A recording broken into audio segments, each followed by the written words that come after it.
coming in a moment is a heavy-duty dude. I'm going to read you the email that he sent me. Dear Mr. Bell, I am a professor of theoretical physics at City University of New York, where I've done research for the past 25 years. I am an establishment, he puts that in quotes, physicist, and hence, I suppose I'd be a bit skeptical about some of the material you present. I don't blame you, Doctor. I am too. However, professionally, I work on completing Einstein's unified field theory. Many of my textbooks are required reading for PhD students at major universities around the world. My professional work takes me into 10-dimensional hyperspace, which is currently the most active area in theoretical physics. Oh my. Did you folks know that? 10 different dimensions in hyperspace? That's the most active area in theoretical physics. Maybe we're not so far off base after all, huh? I recently wrote a popular book on the subject called Hyperspace, a scientific odyssey through parallel universes, time warps, and the 10th dimension. That would be Oxford University Press and Anchor Books. To my surprise, it became a national bestseller. Anyway, a number of readers have written me asking me about the relationship between the paranormal, discussed here greatly in physics. Quite a few have mentioned your program. I also host a national science radio talk show called Explorations, where I explore the relationship between science and politics. We'll have to talk about that. Sending plutonium into outer space. Ah, yes, Cassini. Star Wars, new generations of nuclear weapons, fusion, life in outer space. And some of my listeners have also mentioned your program as well. What they have asked is whether the feats commonly associated with the paranormal, in other words, disappearing, rematerializing, reading sealed envelopes, escaping from vaults, time shifts, all of that could be explained by physics in principle. The answer is yes. All these feats would be child's play if one could access higher dimensions. However, I'm also very careful to point out the energy necessary to create wrinkles in time-space is 10 times, I think, greater than 19 billion electron volts, which is far beyond anything we can access on Earth, so perhaps intelligent life in outer space, a Type 2 or Type 3 civilization might have this kind of energy. I wonder what type we are. Anyway, if you are interested in doing a show and so forth, so yes, of course I'm interested. And one additional short note, so you know his background, Dr. Michio Kaku is a professor of theoretical physics at City University of New York, where he has done research for the past 25 years, a BA at Harvard University, 1968, Phi Beta Kappa, summa cum laude, and number one in his physics class. PhD, University of California at Berkeley, Radiation Lab, 1972. Research Associate, Princeton University in 1973. A visiting professor, Institute for Advanced Study, Princeton, 1990. Honors, elected Fellow of the American Physical Society, an honor held by the top 10% of physicists in the U.S., voted by New York Magazine as one of the top 100 smartest New Yorkers. And his book, Hyperspace, and he's got a new book called Visions, and that basically is a treatise, I guess, on how science will revolutionize the 21st century, in other words, the changes that we can expect. So here is a man who is into just about every area that we have discussed on this program, including time travel. Should be an interesting evening.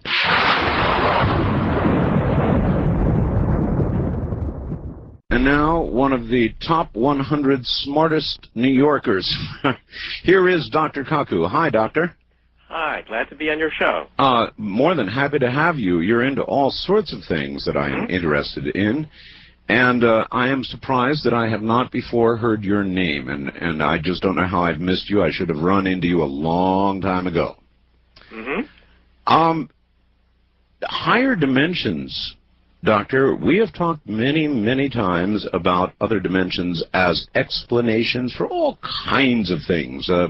UFOs, creatures we can't account for, things that appear to appear and then disappear, stories that people will tell that others consider fish stories, the paranormal, in other words. What support is there, and I certainly had no idea that in theoretical physics now, just about the #1 topic is other dimensions. I had no idea that was going on. That's right. Perhaps the greatest movement in theoretical physics in the last 30, 40 years, I think, is the movement toward hyperspace.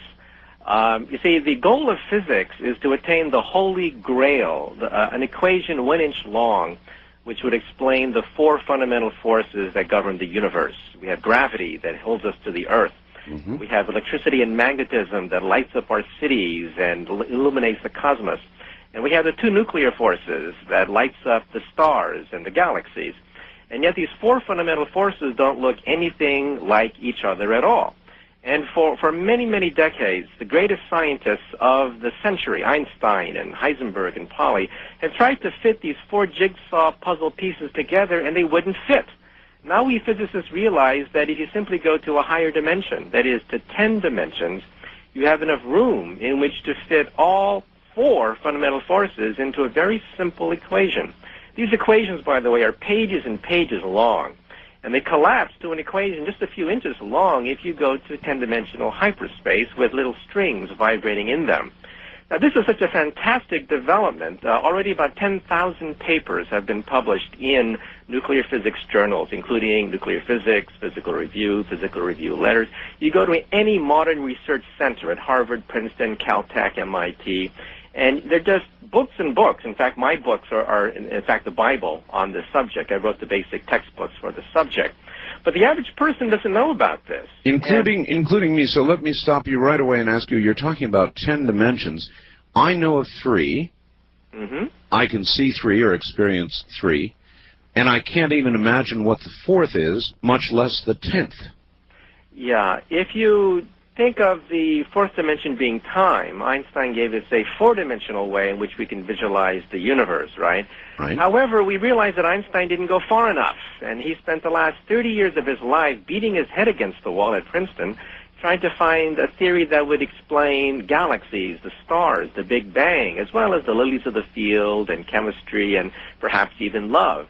However, he failed because he didn't go far enough. We think now that if you add dimensions higher than 4, up to 10 dimensions, then you can include all the forces of the universe. Now let me explain. When I was a child growing up in San Francisco, I used to go to the Japanese tea garden. And as you know, there are fish, carp, that swim just beneath the lily pads in a very shallow pond. Yes. And I asked a question that only a child would ask, and that is, what would the universe look like to a fish? Well, to a fish, the world would be flat, 2-dimensional. You could swim forward, backward, left, and right.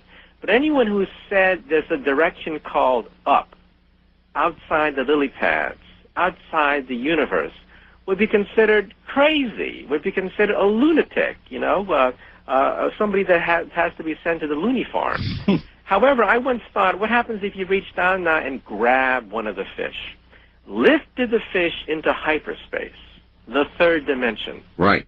This fish would see worlds unseen. New laws of physics would start to unfold. People moving without fins. Yes. People breathing without water. A whole new law of physics erupting once you go into hyperspace. And then if you put the fish back in the pond, can you imagine the tales this fish is going to tell? Yes, and how, what sort of derisive life he would be leading? That's right. He would have disappeared out of the pond and simply rematerialized someplace else. Right. Now we, as beings in hyperspace, looking down on the fish, say, well, these fish are silly. They're simply two-dimensional things. Why don't they realize that the universe is obviously in hyperspace? We would have the powers of a god. We'd be able to lift fish out of the pond, put them back anywhere else, whereupon they would rematerialize out of nowhere. We could reach into safes and take out gold. It would be child's play to reach into any sealed container and take out the gold. Now, the revolution in physics in the last 10 years has been the realization that we are the fish. We spend our life smugly, arrogantly in 3 dimensions, moving forward, backward, left, right, up, down. Yes. Thinking that what we see in our little pond is all there is. But you see, that can't be true, because in 3 dimensions, there's not enough room to explain gravity, the nuclear force, the electromagnetic forces. But in 10-dimensional hyperspace, everything collapses down to an equation so simple you could put it in your pocket. So in other words, as Stephen Hawking has stated, we are now about to read the mind of God. Now, some of you may have, a few of you may have tried to read his book, Brief History of Time, and fewer still may have actually finished his book. Well, my book takes you beyond where Stephen Hawking leaves off. He ends his book, by the way, by saying that, wait, there's this new theory on the horizon. It's a theory defined in 10 dimensions. It's the most fantastic theory physicists have ever seen. I'm constantly amazed by this theory. However, I'm at the end of my book, so the end. He ends his book. Mm-hmm. He ends his book on what I think is the greatest romance of the last half century, and that's the romance of hyperspace. And that's why I decided to write a book for people that don't know any math at all. People that never took a physics course in their life would appreciate a book explaining how hyperspace could explain black holes, the possibility of time travel, the intricacies of perhaps life in outer space. And that's why I decided to write the book Hyperspace, which the New York Times called one of the best science books of the year. Both the Washington Post and the New York Times loved the book and said it was one of the best books they've seen in the area of science. So I want the average person to realize that the feats of the paranormal are child's play if you are a being living in hyperspace, looking down on the pond that we so arrogantly believe is our universe. Yes. There are a lot of people, of course, who would be very angry at such a concept. Many of them are religious folks, like Pat Robertson and company, who live within this three-dimensional universe and staunchly refuse to imagine anything at all beyond that does not have something to do with that being they call the Creator, God. Well, you know, at the turn of the century, there was a lot of speculation by religious people, by theologians, as to where to place heaven and earth. And in my book, Hyperspace, I did some research on this. And there was a debate because people had telescopes at the turn of the century. They looked for heaven, and they couldn't find it. And the Church of England, in fact, was quite embarrassed that there was no place for heaven. However, at that time, mathematicians had discovered hyperspace for the first time. It wasn't a physical theory, it was a mathematical theory. And theologians loved the idea, because why not place heaven in the 4th, 5th, 6th dimensions?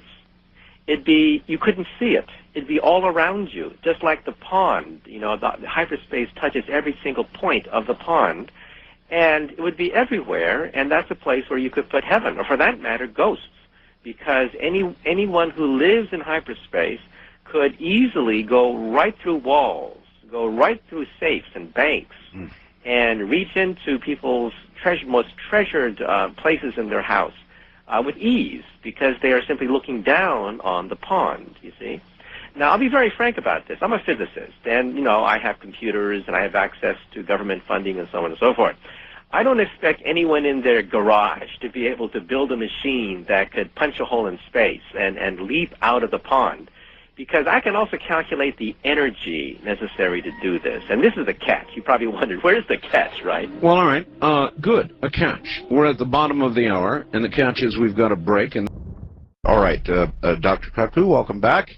Mm-hmm. Try and give us, if you would, an idea of how much energy energy required to access the 10th dimension. Okay, first of all, to summarize real quick, if you have the power of hyperspace, that is 10-dimensional hyperspace, beyond the dimensions that we see, you could, in principle, harness the power of time machines, which is now a very active area of research for theoretical physicists. Perhaps open up wormholes or holes in space, like Alice in Wonderland looking glass, by which you can enter another dimension, right? Or like the movie Contact. That's right. In fact, the movie Contact was based on this theory, by the way, okay? Carl Sagan talked to Kip Thorne, who works on quantum gravity, which is the subject of my book, Hyperspace. I ask all my guests, so I'll ask you. You saw that movie, I hope. That's right, I did. Did you enjoy it? Well, I thought it was a little bit on the slow side. However, I think for a kid that is first getting interested in science and how science progresses and how it performed and all the blind alleys and the jealousies and the triumphs of science, I think it's good for a kid. As Hollywood entertainment, I thought it was not quite as good as Men in Black, which I also saw. Really? But I thought Contact at least was a serious attempt to try to tell people that wormholes are, in fact, subjects of very serious scientific work by the world's leading physicists. I myself work in wormholes and things like that. Would, theoretically, such a machine be possible? Yes. However, the catch, and this is where I would disagree with how Carl Sagan treated it in his book. We told Carl Sagan when he first approached us physicists about the concept of opening up a hole in space that the energy necessary to harness this is 10 to the 19 billion electron volts. That's a quadrillion times greater than the super collider, which Congress canceled, which was to be built outside Dallas, Texas.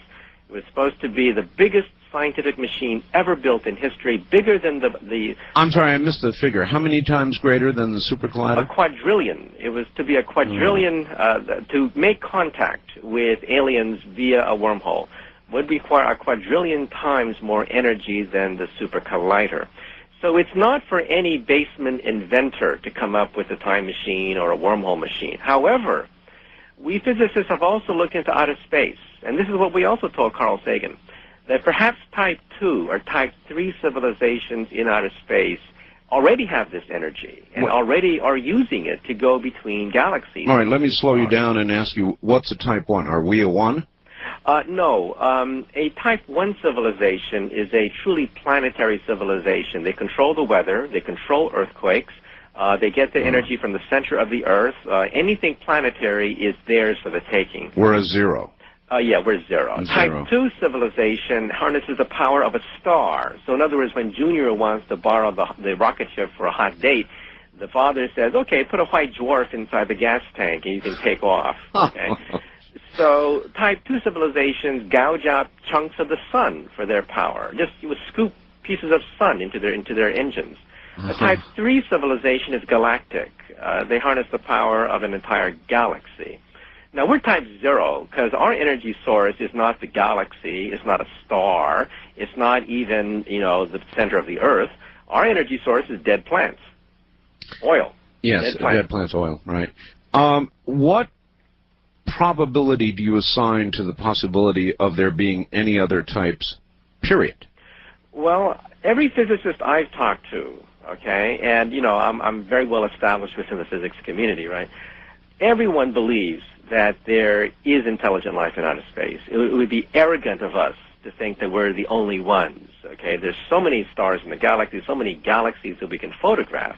I saw one photograph with 1 billion galaxies in it. It's just mind-blowing how many galaxies there are out there. And each galaxy, in turn, contains 100 billion stars.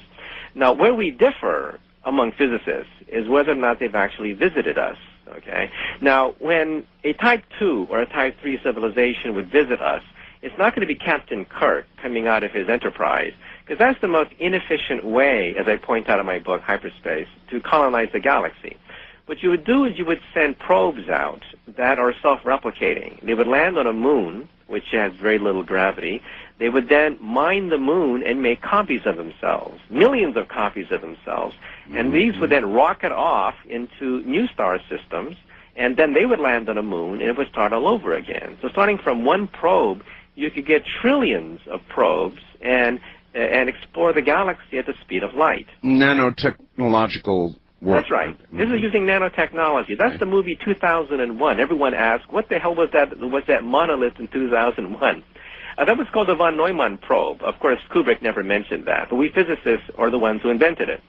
A von Neumann probe is a self-replicating robot using nanotechnology, lands on the moon, makes copies of itself, and is basically an alarm clock. So whenever you reach the moon, okay, you set off the alarm clock, which then tells the mother civilization that, oh, gee, the apes have finally reached the moon and have space travel. And that was the instant in the movie 2001, remember, when the astronaut touched the monolith and there was this ringing sound and everyone had to hold their ears. That was the alarm clock that went off saying that humans have come of age, okay? Do you think that is where the alarm clock would be set, or would it be when we leave our solar system? It would be set on a moon, because the moon has very low gravity. It would be very easy to land and take off for a von Neumann probe, which is, again, a self-replicating robot, okay? Mm-hmm. Yes. So there's been a lot of debate within the scientific community as to whether or not there are von Neumann probes in our solar system. If a Type 2 or a Type 3 civilization exists in our galaxy, which I believe do exist, they would be immortal. Asteroids, comets could be deflected, earthquakes could be controlled, ice ages are a cup of tea to them.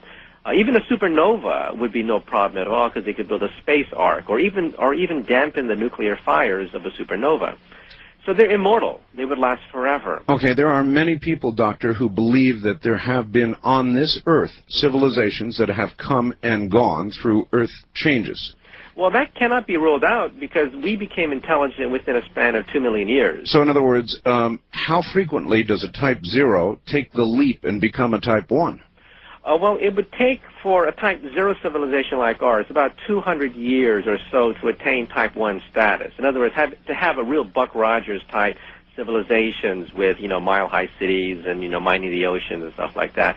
But it would take a few thousand years for us to reach Type 2 on an exponential curve, and about, maybe 100,000 years after that to reach Type 3. Okay, that's timeline if everything went well. My question was, what are the odds of us even getting from 0 to 1 without going through a destructive phase and an utter destruction, destroying ourselves? I think you've hit the nail on the head.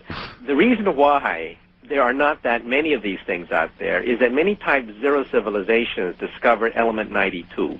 Element 92 is uranium. Yes. And they also discover, as Dustin Hoffman discovered in the movie The Graduate, plastics. And with plastics comes a hydrocarbon pollution type chemistry. Yeah. And you can pollute your atmosphere or blow your atmosphere apart with nuclear bombs.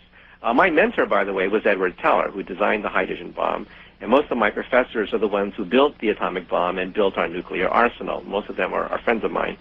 And they tell me that in outer space, it's not so difficult for them in outer space to discover element 92, and the Type 0 civilization, just on the verge of Type 1 status, just on the verge of reaching for the stars, may self-destruct, because with this power of space travel also comes the power of nuclear weapons and the power of chemical pollution. Yes. And so is there any way to imagine or to project how frequently one destructs versus takes the leap and makes it to Type 1? Well, I would suspect that even if like 1% of Type 0 civilizations make it to Type 1 status, a planetary civilization, a Garden of Eden, really, without any racial strife and sectarian national wars. Do you imagine the odds to be that tall? I think, well, we're being tested in some sense. We're at that juncture, that same juncture that these other civilizations have also faced. Yes. We're at that in other words, the generation of humans now alive is the most important generation of humans that have ever walked the earth. They're the only generations that have within it the power to master element 92, uranium, and pollution. And this is the coming of age of any Type 0 civilization. We're being tested right now. This very generation, now alive, is the most important generation of all the generations that have walked the earth for the last 2 million years, ever since we separated from the apes. So that's why it's important for us to understand that in outer space, very few Type 0s have actually made it to Type 1 and Type 2. So the odds are not with us. Not with us. However, there are so many stars out there, there's so many galaxies, that even within our own galaxies, Frank Drake, the famous astronomer, estimated there are probably about 10,000 planets in our own Milky Way galaxy that have probably attained maybe type 1 or type 2 status. And the physicists at Princeton have actually searched for type 2 civilizations because they emit a certain characteristic type of waste heat energy. Are we searching in a totally foolish way? We are looking for radio and television emissions at 2 gigahertz and 4 gigahertz in those areas where we think they might transmit, but in fact, wouldn't the period of time in any civilization's growth, type 0 forward, when they would be transmitting in this spectrum, be a very short period indeed? Well, if they self-destruct, it would be a very short period indeed. However, I think people are searching the stars in the wrong way. And I've talked to the president of the SETI League and the president of the SETI Institute, and they agree with me that because of budget cuts, they're looking at stars in the wrong way. See, if I'm an alien in a type 2 or type 3 civilization, I'm not going to send on one-band signal. See, we're talking right now on one-band signal. That creates a lot of energy loss as it goes around mountains and valleys and what have you. Sure. It's much better to smear the message across the entire spectrum, smear it across the entire spectrum, and then reassemble it at the other end. Now, that takes a quite advanced electronics. Even today, our military would have a hard time doing that. But in physics, you can do that. Are you talking about a more advanced form of spread spectrum technology? Yeah, this is called Fourier transform in the literature. That's what it's called. So you take a signal, instead of broadcasting it on one band, which is quite dangerous, because if that one band interferes with a passing white dwarf star, you've just lost your signal, right? Sure. You smear it over all frequencies, and then at the other end, you reassemble it to give you a pure sound. That's how you can avoid the static, the noise, the disturbances of supernovas and passing white dwarfs and what have you. But how do you give the intelligence at the other end the key to do that reassembly? Well, they, of course, would be advanced, too, advanced enough to know that you have to take the Fourier transform and reassemble it at the other end. You see, our civilization is so stupid that we think that intelligent life is going to broadcast on one frequency. Yes. Which is stupid, because if that one frequency hits a white dwarf star, hits an exploding supernova, there goes your signal. Intelligent life in outer space are much smarter than we are, okay? And they've already mastered the ability to send signals over all spectrums. Therefore, it's not surprising to me that we haven't heard any signals. We could be listening to billions of signals out there, and we'd never know it. It's just part of the white noise. That's right, exactly. All you would hear listening in on one frequency is white noise, because a type 2 or a type 3 civilization would smear the signal over all frequencies. Sure. You see? And if you just zero in on one frequency, you hear white noise, that shh sound, basically. Sure. And that's why I think the SETI searches, the search for extraterrestrial intelligence, have not picked up type 2 and type 3 civilizations. Now, by the way, in our own solar system, as I mentioned, there's quite a bit of debate among physicists as to whether or not a type 2 or type 3 has actually tapped into our solar system. Now, we're not talking about Captain Kirk. We're not talking about Independence Day. Right. We're talking about the most logical way to probe our solar system, which is to send nanoprobes, these tiny von Neumann probes that the movie 2001 profiled, land them on our moon, and simply, again, place an alarm clock there. And when we colonize the moon, it would trip a wire, and then people in outer space would then realize that we now have a base on the moon, you see. So probably we're not even advanced enough to warrant the attention of a type 2 or a type 3. All right, here's a good question.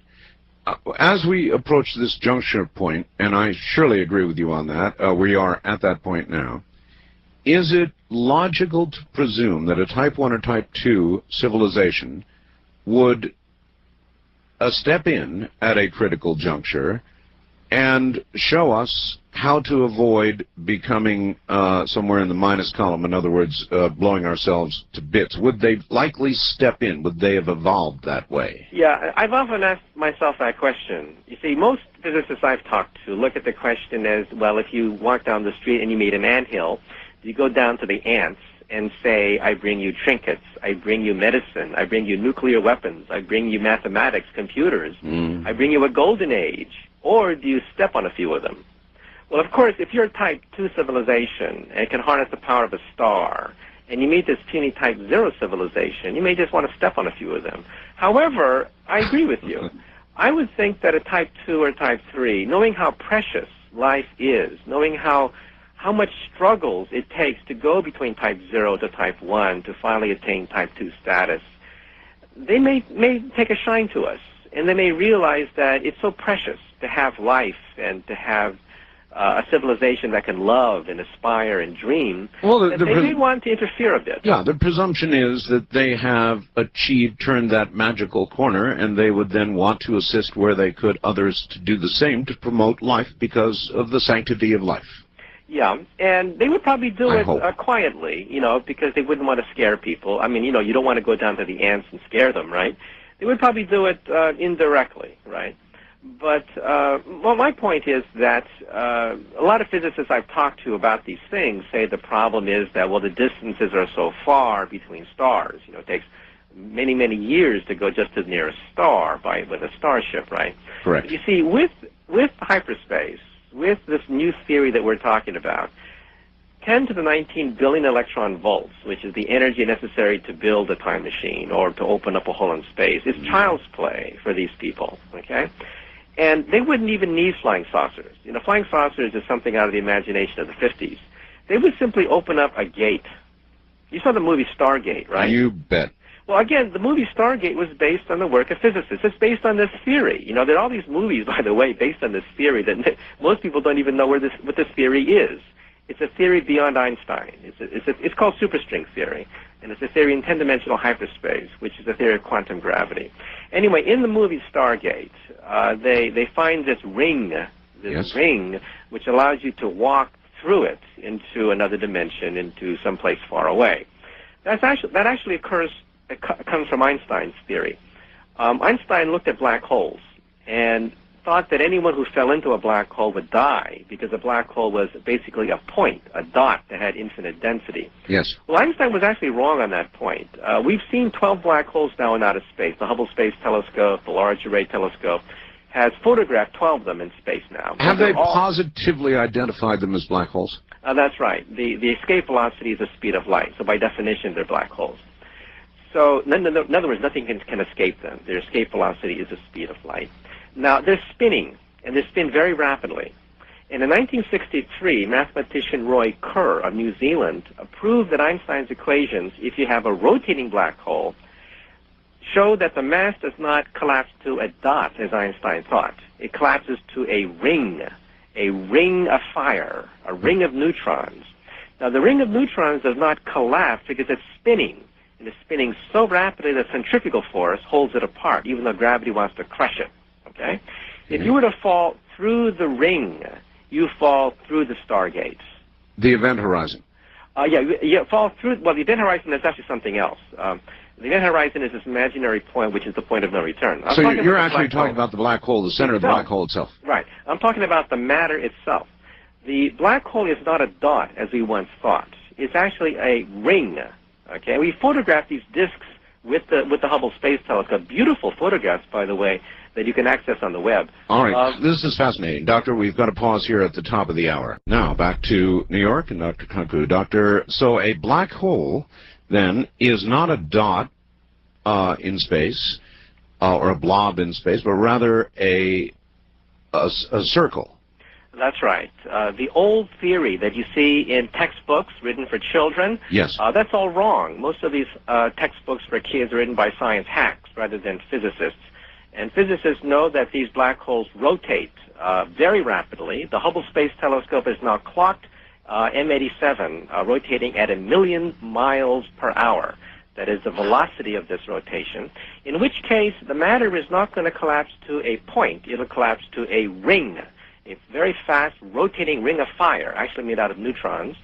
And any object that falls through the ring may not fall out the other side. There is a theory that says that if you fall through this ring, it's going to fall through hyperspace, and it's going to fall perhaps to the other side of the universe, perhaps in another point in space and time. This is called a wormhole.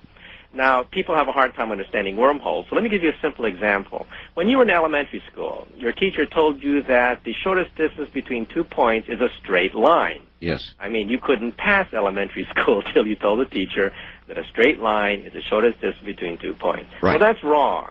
That's not correct at all. Take a sheet of paper and mark 2 points, and then fold the sheet of paper. Such that the 2 points touch each other. The shortest distance between 2 points is a wormhole if you have access to the third dimension. and you can bend a two-dimensional sheet of paper in the third dimension. So once you have access to a higher dimension, it's child's play to drill a hole through space and wind up on the other side of the universe. Now, this is why, by the way, we now believe that time travel may be a real possibility. I was in London last year, and Stephen Hawking at the same time made a formal announcement that he now believes that time machines are in fact possible. And the Sunday London Times quoted Stephen Hawking. They quoted me and mentioned my book, Hyperspace, which has a whole chapter explaining how time machines could be consistent with the laws of physics. However, as I was also very careful to point out to the Sunday London Times, the energy necessary to open up a hole in time is really for a Type 2 or a Type 3 civilization. Might I ask this? There are many, many, many people who speak of something called zero-point energy. Mm-hmm. That energy that they speculate is all around us, and all we need to do is figure out how to tap it properly. Is that within the realm of possibility? Well, we've looked at it. Zero-point energy is something we usually throw away in quantum theory. See, quantum theory has infinities everywhere you look, and we usually simply throw them away and never have to worry about it. And some people have thought maybe we can access the zero-point energy and extract energy out of it. So far, no experiment has ever been done that can access the energy of zero point.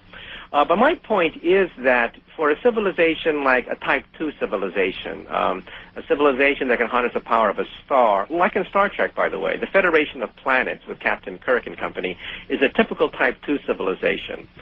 The Borg, by the way, the enemy of the Federation, is a Type 3. That's why Captain Picard fears the Borg so much, because they are a genuine Type 3 galactic civilization. They would, in fact, have this kind of energy, the energy of a star, and they would be able to open up holes in space and time, probably at will, and be able to walk through them. Flying saucers are not necessary at all. You simply open up a dimensional window or a stargate. And this may also allow you to go backwards in time. Now, Stephen Hawking originally did not believe in time travel because he said that visitors from the future have never come to visit him, and therefore there's no such thing as time travel.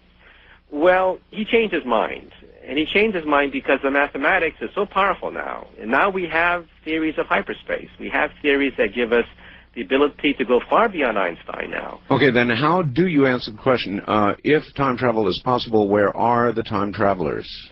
Well, I think the answer is pretty simple. Anyone that advanced, okay, looking back at us, would simply find us so uninteresting that they would either leave us alone because we're simply not that intriguing to them, or they would simply spend their time doing something else. If we had a time machine, would we spend all our time going backwards in time to see what a certain dinosaur ate for lunch?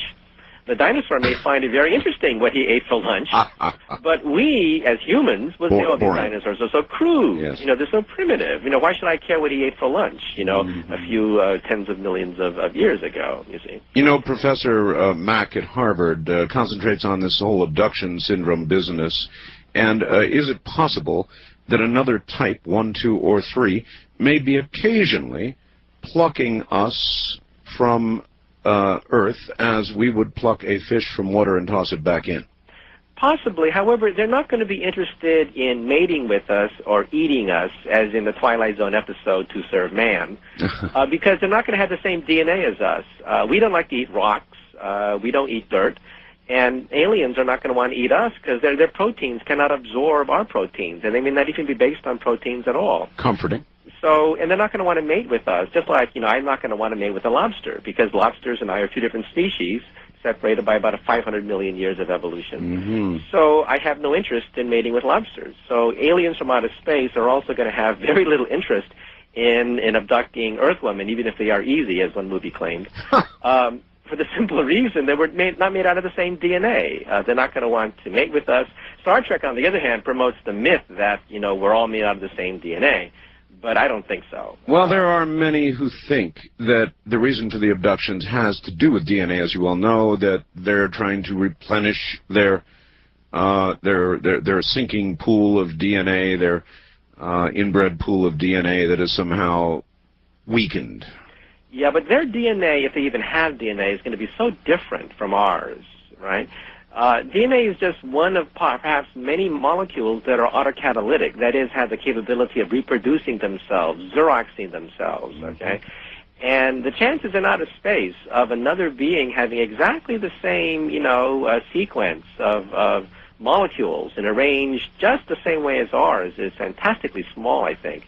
And so I think that they would be in a much more sophisticated design. They would not be based on the same hydrocarbon chemistry that we're based on. Okay, then, short of a Stargate, as the one in the movie, on Earth, we've got, if we want to travel in time, really travel, or really go a good distance, we've got to get to a black hole. What is the closest black hole we have thus far identified? Well, just last year, we discovered the first, and that was M87 and NGC 4258, the very first black holes. They're very far away, on the order of 30 to 50 million light years away. However, they are just the first ones to be discovered because they're so big. They're galactic in size. They weigh about 1 million suns. However, in our own Milky Way, we now believe, and this was just announced by NASA, by the way, we now believe in the center of our own Milky Way there could be a black hole, and there could be ones even close to the Earth. Okay, but like I said, if you have a power of a Type 2 civilization, like the Federation of Planets, which is a very typical Type 2 civilization, you'd be able to harness the power of a star on the Earth. Okay, maybe that's what the dilithium crystals do for Captain Kirk, right? The point is that they, by definition, have a quadrillion times more energy than our greatest machines, by definition. Okay. And for them, it's child's play, for them to just simply open up holes in space and time. But I seem to recall that in the use of that sort of a technology, they could not go into warp anywhere near a planet or it would be destroyed. So how would it be used upon a planet? Well, again, that's an older conception that we used to have. For example, the Bermuda Triangle. Some people think that ships would vanish there, and other physicists have pointed out that if a black hole existed in the Bermuda Triangle, it would suck up the Earth. Well, both ideas, I think, are actually wrong. The latest theory of the Bermuda Triangle is that there's volcanic activity there that emits gas bubbles several miles across. You've been photographed now. Bubbles several miles across, and any ship or airplane flying in this would hit this air bubble and simply, collapse as a consequence and suffocate. We also believe that there are mini black holes in outer space. That's what Stephen Hawking's latest contribution has been. He became very famous about, 10 years ago, postulating that black holes evaporate, get smaller with time, and could even be microscopic in size. You could even perhaps put one in your pocket. I thought it was the other way around, that black holes consumed matter and grew. They do if they're next to a star. They'll eat up a nearby star. But if they're just by themselves, alone, without being able to gobble up a nearby star, they will evaporate by the uncertainty principle, by Heisenberg's uncertainty principle. So they will evaporate, and they will slowly get smaller and smaller, and therefore black holes we now believe can be almost any size, okay? And perhaps there could be even nearby ones. What would happen, all right then, what would happen if a mini black hole, and I've always wondered about this, should collide with Earth? What would be the result? Well, it depends on how big it is. If the black hole has a Schwarzschild radius, as we call it, on the order of a star, then of course it'll simply eat up the Earth and burp, and not even notice that it bumped into a planet called the Earth. And we'd blink out. Yeah, that's right. However, as I also pointed out, the new theory is by adding quantum mechanics to Einstein's theory of general relativity, we now know that black holes decay. They get smaller and smaller as they emit radiation. It's called Hawking radiation, by the way, in honor of Stephen Hawking. And so they get smaller, and black holes can be almost arbitrary size. In other words, output, no input, so obviously. That's right. They decay with time. And so black holes aren't so black, as Stephen Hawking's famous statement is. They're actually grayish, okay? They're not totally invisible because they will, in fact, radiate some energy. So there could be nearby black holes in outer space. So, and also, Kip Thorne at Caltech, his contribution to the movie Contact was that he found a new solution of Einstein's equations called the Thorne solution, which postulates something called exotic matter. And if you had exotic matter, that would be very easy to open up a Stargate. A Stargate made out of exotic matter would almost automatically open up a hole. However, and this is a very big however, exotic matter falls up. It doesn't fall down. And I've never seen anything that falls up. Okay, I've never met anyone who said that they saw something fall up rather than down. However, as the people at Caltech have claimed, if you could create exotic matter and find some, then stargates could be opened up on the Earth. What is exotic matter? Is it antimatter? No. Antimatter is simply ordinary matter with reverse charge, okay, so that if you make contact, you would annihilate. Exotic, and antimatter has positive energy, by the way, okay? We have positive energy, antimatter has positive energy. Exotic matter has negative energy, okay? And that's why when Kip Thorne at Caltech made this theory, it was quite controversial. A lot of people didn't believe in it, and I was quite amazed that it got published in Physical Review Letters, which is the most prestigious physics journal on the planet Earth. It got accepted for publication because he stated that there's nothing to rule out the possibility of exotic matter. And when Carl Sagan called the people at Caltech, he asked them, can you build a wormhole on the Earth and not destroy the Earth? Right. Not have the black hole swallow up the Earth? Right. And they said, yes. If you could build exotic matter, you could then build a machine like a Stargate, which would allow Jodie Foster to go all the way to Vega without being ripped apart, without being crushed by the gravitational force of a black hole. In fact, you could even calculate that the stresses on Jodie Foster's body would be about 1 G. So she would be like an astronaut blasting off from the Earth. She wouldn't hardly notice. One G is even less, really. Yeah, so the stress on her body would not be that severe going through the device, going to the planet Vega, okay? However, and this is a big however, you know, I am a physicist. I do believe in experiment, and no experiment yet has discovered exotic matter, or negative energy matter, as it's sometimes called. May I take you back and ask you, how did we affirm and discover black holes? If they are black holes, they are discernibly difficult deep in space because they are black, aren't they? In fact, they're actually invisible, right? People often ask the question, how do you know what the sun is made out of if you've never been to the sun?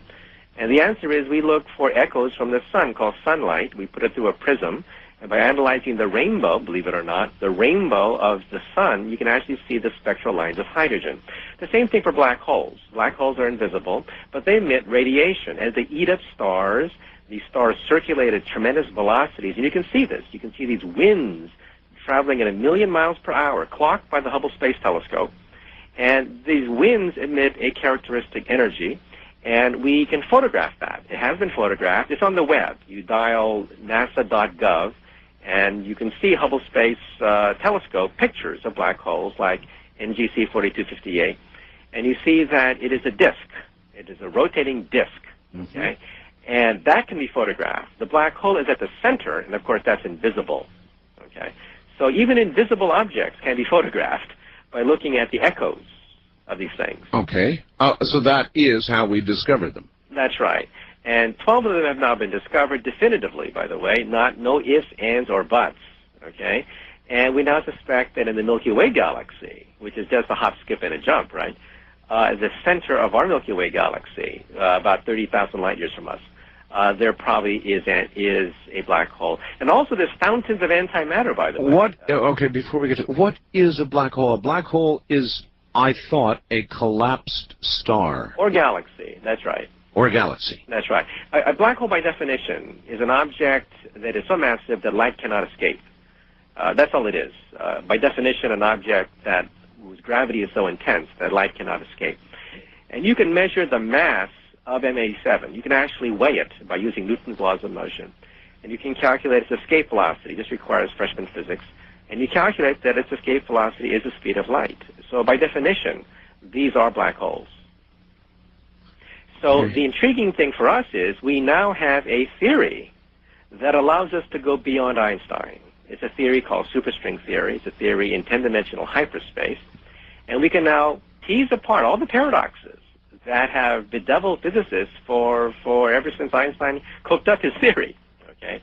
Like, for example, if you have a time machine, like Michael J. Fox and his DeLorean, yes, and you go backwards in time and you meet your mother before you're born, and she falls in love with you, right? Yes. What are you going to do if you're Michael J. Fox and your mother just fell in love with you and rejected your future father, right?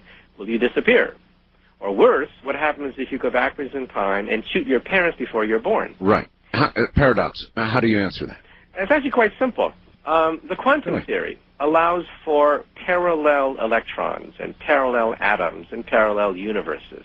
When you took chemistry, you learned that the electron is kind of fuzzy, right? Yes. And it kind of, whizzes around the atom and exists Right. in parallel states called shells. Right. Okay? One electron can exist simultaneously in many shells. These are parallel electrons. Now when you start to quantize the universe must, in some sense, have been very small, like an electron 15 billion years ago. And it also exists in shells, and it also exists in parallel states. These are parallel universes, okay? Just like what you see in Twilight Zone, right? But they really cannot, you cannot exist in both at the same time. That's right. That's the catch. The catch is to go between parallel universes requires a wormhole. And like think of soap bubbles, bubbling soap bubbles. In each bubble is an expanding universe. So you're saying, if I understand this correctly, it would be possible to travel between them, but not exist in both at the same time. That's right. So you could go back in time. You could presumably kill your father. Right. That could be done. And what would be the result? The result would, the bubble simply splits in half. Everyone has seen soap bubbles split in half, right? What happens is your own father obviously did exist, and your mother did exist and gave birth to you. That cannot be changed. But when you went backwards in time and shot your father before you were born, the universe bifurcated. The universe bifurcated, split in half like a soap bubble. Okay. And in that other soap bubble, your father is dead, and you will not exist as a young kid. This is going to take me a moment to absorb. We're at the bottom of the hour. A good Friday night, Saturday morning to you. Dr. Michio Kaku is my guest, and here he is again, and we're talking about this paradox problem. So, if you could travel in time, and you postulate, indeed, you can, or it would be possible, and you went back and killed your father. Before you're born. Before, right. You would remain where you are. You would not wink out. He would be gone. How is that possible? Yeah, see, in a lot of science fiction stories, they get it upside down and backwards. A big game hunter goes back to hunt dinosaurs, accidentally steps on a small rodent who happens to be his great-grandmother a few million times removed, and then boom, he disappears, right? Because how could he be born if he just stepped on his great-grandmother a million times removed, right? Well, that's silly, because the quantum theory resolves everything. Just like electrons in an atom can exist simultaneously in many shells, which of course gives us modern chemistry, right? The universe, if you quantize the universe, can exist in many parallel states. So in other words, when you go backwards in time and save Abraham Lincoln from being killed in the Ford Theater, you've saved somebody else's Abraham Lincoln. Your Abraham Lincoln did in fact die, was assassinated at the Ford Theater. Nothing can change that in your universe. But you've taken a wormhole. You've taken a wormhole from your universe, where Abraham Lincoln did die, into another bubble, another universe, where you meet Abraham Lincoln, and you save him from being killed by John Wilkes Booth at the Ford Theater. So you cannot affect your own future, only that in another dimension. That's right. You see, Einstein said that time is like a river. Newton thought that time was like an arrow. Once you fire it, it never deviates. It always, 1 second on the Earth is 1 second on the Moon and 1 second on Mars. Einstein said, not so fast, not so fast. 1 second on the Earth is not 1 second on Mars, is not 1 second on the Moon. Time speeds up, slows down. It's like a river, Old Man River, which meanders around the universe, speeds up and slows down as it approaches stars. Now, Einstein didn't go far enough, because now we believe, looking at his equations, that you can have whirlpools. The river of time can have whirlpools, and the river of time can fork into two rivers, okay?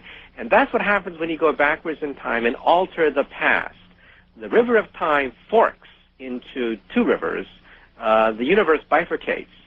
So in other words, in some sense, we could be having the same conversation in another bubble universe, way out there beyond the edge of the universe, in another dimension. We could be having the same phone call, except something is different, except somebody wasn't born. Remember that episode in Twilight Zone when a man wakes up and finds out that he was never born? Yes. And that his father and mother says, well, we never had any children. Who are you? And you say, well, wait a minute. How can my father and mother say I was never born? Obviously I exist. Well, that is possible in some sense if you could drill a wormhole to one of these other bubbles out there. And in fact, the physicists at MIT, several friends of mine at MIT, have done these calculations, in fact, and of course are very careful to say that it's not for us. To drill a hole between our bubble and another bubble would require energies of a type 2 or type 3 civilization. So don't believe it if some high school kid in the basement claims that they can open up a wormhole in their garage. It's not going to happen. Okay. However, for a type 2 or type 3 civilization, this could be child's play. And in fact, I do believe they exist in outer space, and we've looked for them. Okay. And they may have the ability to alter the fabric of time. What, Doctor, is a pulsar? A pulsar is a rotating neutron star. Think of a flashlight that rotates, and it blinks at you, of course, but it's nothing but a flashlight which is rotating. Okay, that's a neutron star, and when a neutron star collapses, it then in turn becomes this fabled black hole. Okay, now our sun, for example, will not become a neutron star. Our sun is actually a kind of a baby star. It's not very big. Our sun will simply die as a white dwarf. It'll die as a star about the size of the Earth and just peter away. But for big stars, 10 times bigger than our sun, they will explode. And after the explosion, they'll collapse to this spinning flashlight called a neutron star. Which has some characteristics approaching that of a black hole, right? That's right. And if you're 50 times more massive than our sun, 50 times more massive than our sun, then chances are it will collapse all the way down to not this point. That's the old picture. Forget that old picture of a point. It'll collapse to a ring, a spinning ring, okay, which could, in fact, be this gateway. And that was the inspiration for the movie Contact, okay? That was the inspiration for the movie Stargate, okay? All these movies you've been seeing, by the way, come from physics. But the movie Contact, what was it that they created on Earth? I mean, I understand the concept of the ring of the black hole in space, but how does that work on Earth? Well, apparently what they found was a vein of exotic matter or negative matter on the Earth. And if you could find negative matter on the Earth, then you wouldn't need black holes. You wouldn't need this fantastic energy of a star. You could actually build it on the Earth. And it would be a metallic, let's say, and you could forge it into a ring. And if you walk through the ring, then you would fall through the other side, just like Alice walking through the looking glass walks into Wonderland, going through this wormhole, okay? Now, the catch is that we've never seen exotic matter on the Earth, okay? Now, in my next book, Visions, by the way, which is actually coming out in 2 weeks, okay? 2 weeks? Yeah, and September 15th is the pub date for my book, Visions, How Science Revolutionized the 21st Century. I talk about science of the 22nd century and 23rd century also, when we will become a Type 1 civilization, okay? And a Type 1 civilization will have energies, maybe 1 million times more than what we have on Earth, and they will be able to dream. Within about 200 years, we'll be able to dream about this kind of technology. We may not have it, but within about 200 years, when we approach Type 1 status, on the Earth now, not far out of space, but on the Earth, as we approach Type 1 status, we'll be able to change our own DNA. We'll be able to, create cyborg-type life forms and merge with computers if we feel like. And we'll be able to harness energy on the scale of opening up, perhaps, holes in space, okay? But not in the 21st century. We're still primitive, too primitive. We're Type 0 at the present time. Yes, but I'm still remembering the odds against becoming a Type 1. Now, as you look around the planet right now, with a lot of things that are going on that are rather strange, depletion of ozone, the beginning of changes in genetic structure of simple-celled organisms in the Antarctic, possible global warming, big argument, right? And weather changes and all the rest of it. How are we doing at the present moment in our movement toward one day becoming a Type 1? Well, very badly, unfortunately. In my book, Visions, I'm optimistic because, I think we physicists are genetically geared to being optimistic. However, we're also realists. And we realize that we're depleting fossil fuels very rapidly and putting all that carbon into the atmosphere. The ozone layer was almost destroyed until, of course, chemists figured out why the ozone layer over the South Pole was opening up. It almost opened up over the North Pole, by the way, and it could still possibly open up over the North Pole, and that would be a disaster for anyone who wants to do sunbathing in the Northern Hemisphere. However, we matured, and we were able to cut back on freon and cut back on chlorofluorocarbons, and that was a great victory of the Montreal Protocol. So in my book, Visions, I do present a slightly optimistic, cautiously optimistic assessment that maybe we'll weather the 21st century, Maybe we'll be able to control DNA, but not let it out of control, like with clones. Maybe we'll be able to create robots and artificial intelligence, but they won't put us out of work. Are you surprised, by the way, that cloning was achieved so quickly? Not really. I've been following it pretty carefully because physicists, as you probably are aware, are the ones who created molecular biology to begin with. Yes. Francis Crick was a physicist, and George Gamow, Schrodinger, they were all physicists. And they were the ones who created molecular biology, perhaps almost from scratch, using the principles of the quantum theory.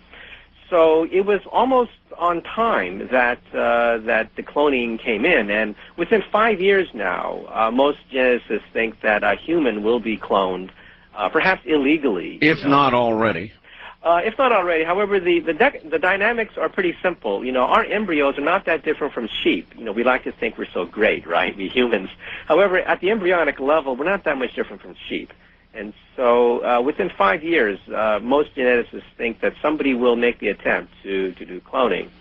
And in my book, by the way, I mentioned that cloning is not necessarily the greatest victory of the 21st century. What will be much more important is genetic enhancement.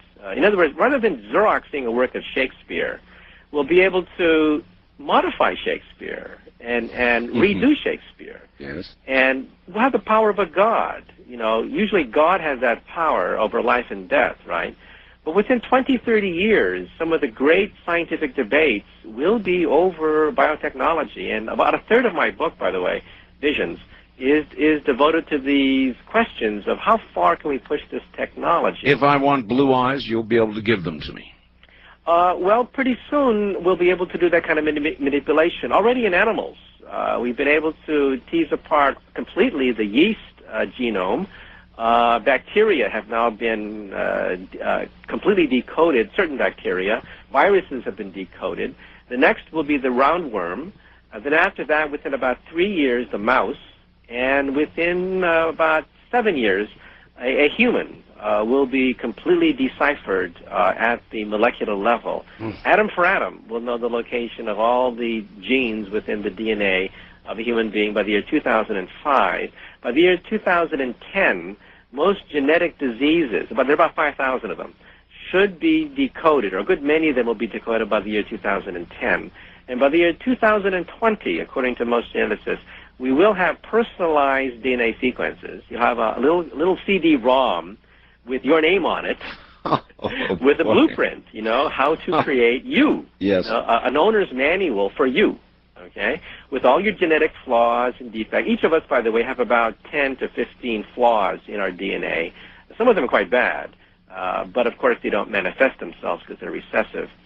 And by the year 2030, according to the geneticists that I've interviewed, we should be able to monkey with it.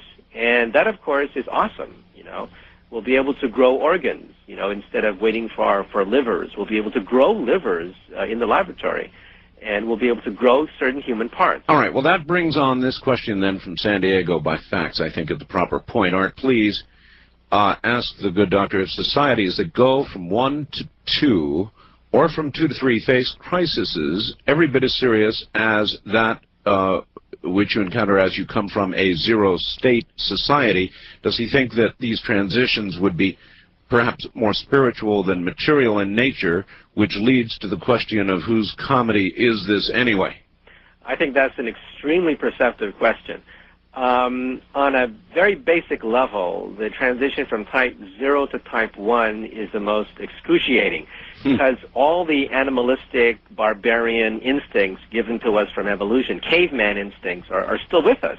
And whether or not we can harness uranium and harness chemicals without polluting ourselves to death or blowing ourselves up is very important. However, once you attain type 1 status, you're planetary. You can communicate with any other being on the Earth. Racial differences, sectarian differences melt away. And then the problems become spiritual in the sense that no comet can destroy a type 2. They have starships that will simply, deflect comets that come their way. Yes, but we face the possibility of extinction in the exploration of element 92. Don't we face the same possibility with the exploration of some exotic material? Possibly, but I think the great dilemmas facing us today on the Earth are the dilemmas of power, money, race. The fractural lines you could even see within American society, right? Oh, yes. With the Type 2 civilization, they've had centuries to have a planetary civilization, centuries that communicate. The Internet is like a membrane that connects everybody on the planet, Your clothes has tiny little microcomputers on it that you can communicate with anybody on the Earth. And so they're already planetary. They have a planetary culture, a planetary language.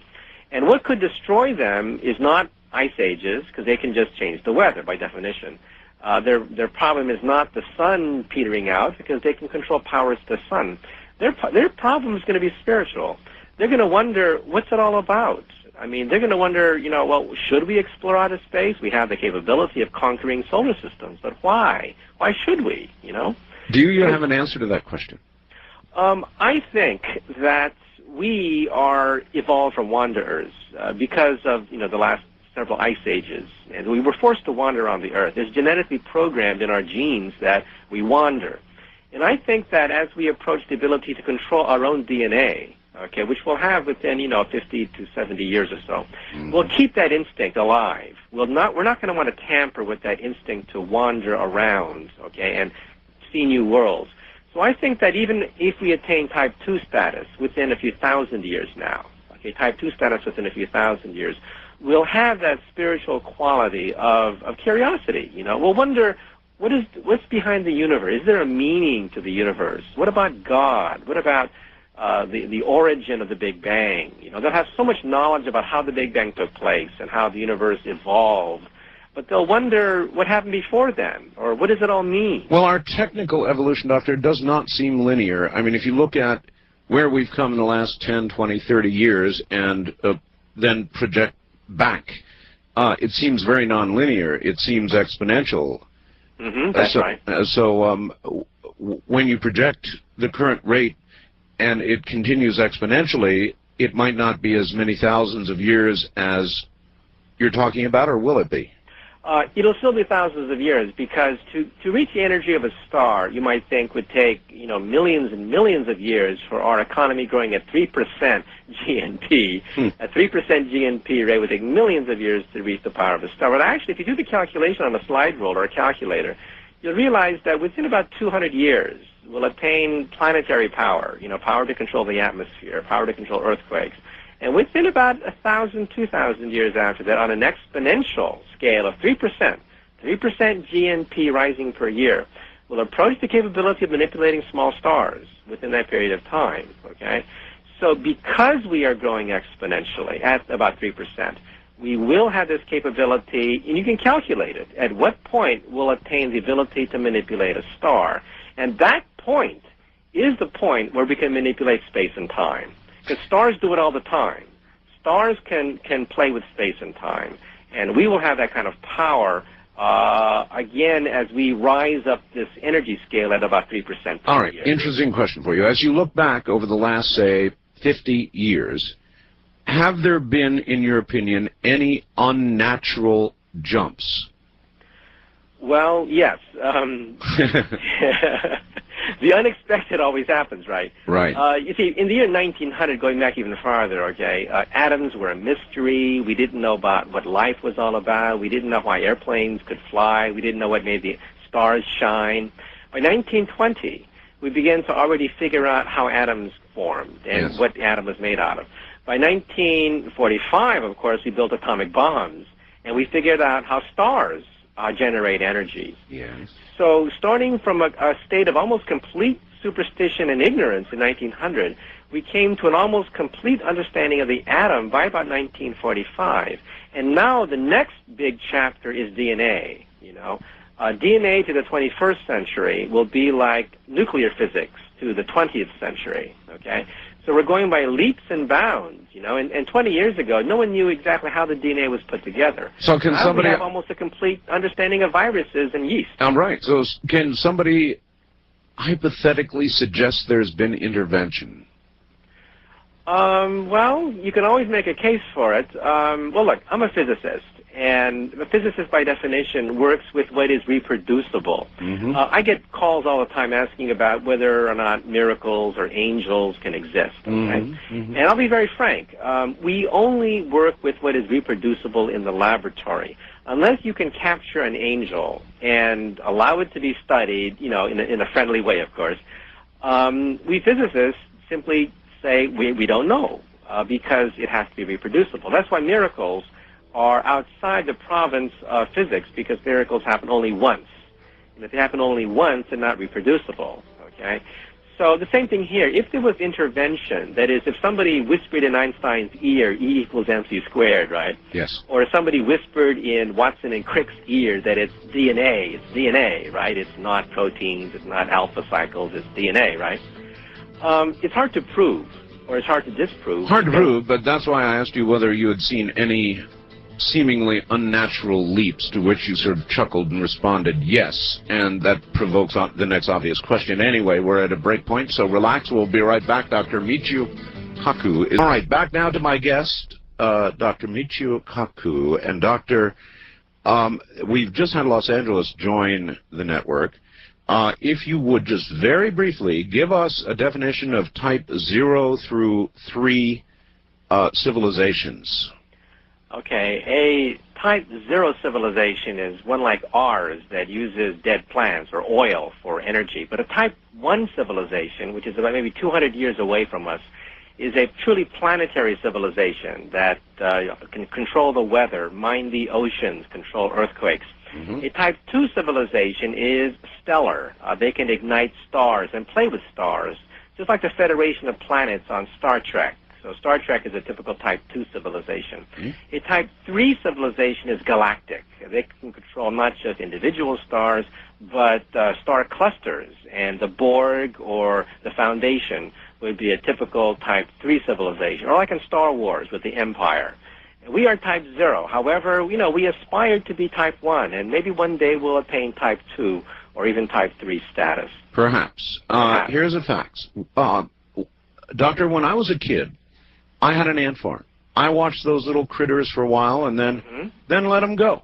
Mm-hmm. Was more interested in playing doctor with a little blonde gal down the street than mating with an ant. However, this does not obviate the possibility that one of my fellow man, for reasons of his own, may be intensely involved in the study of those tiny creatures for a range of reasons, including biological, genetic, interactive, etc.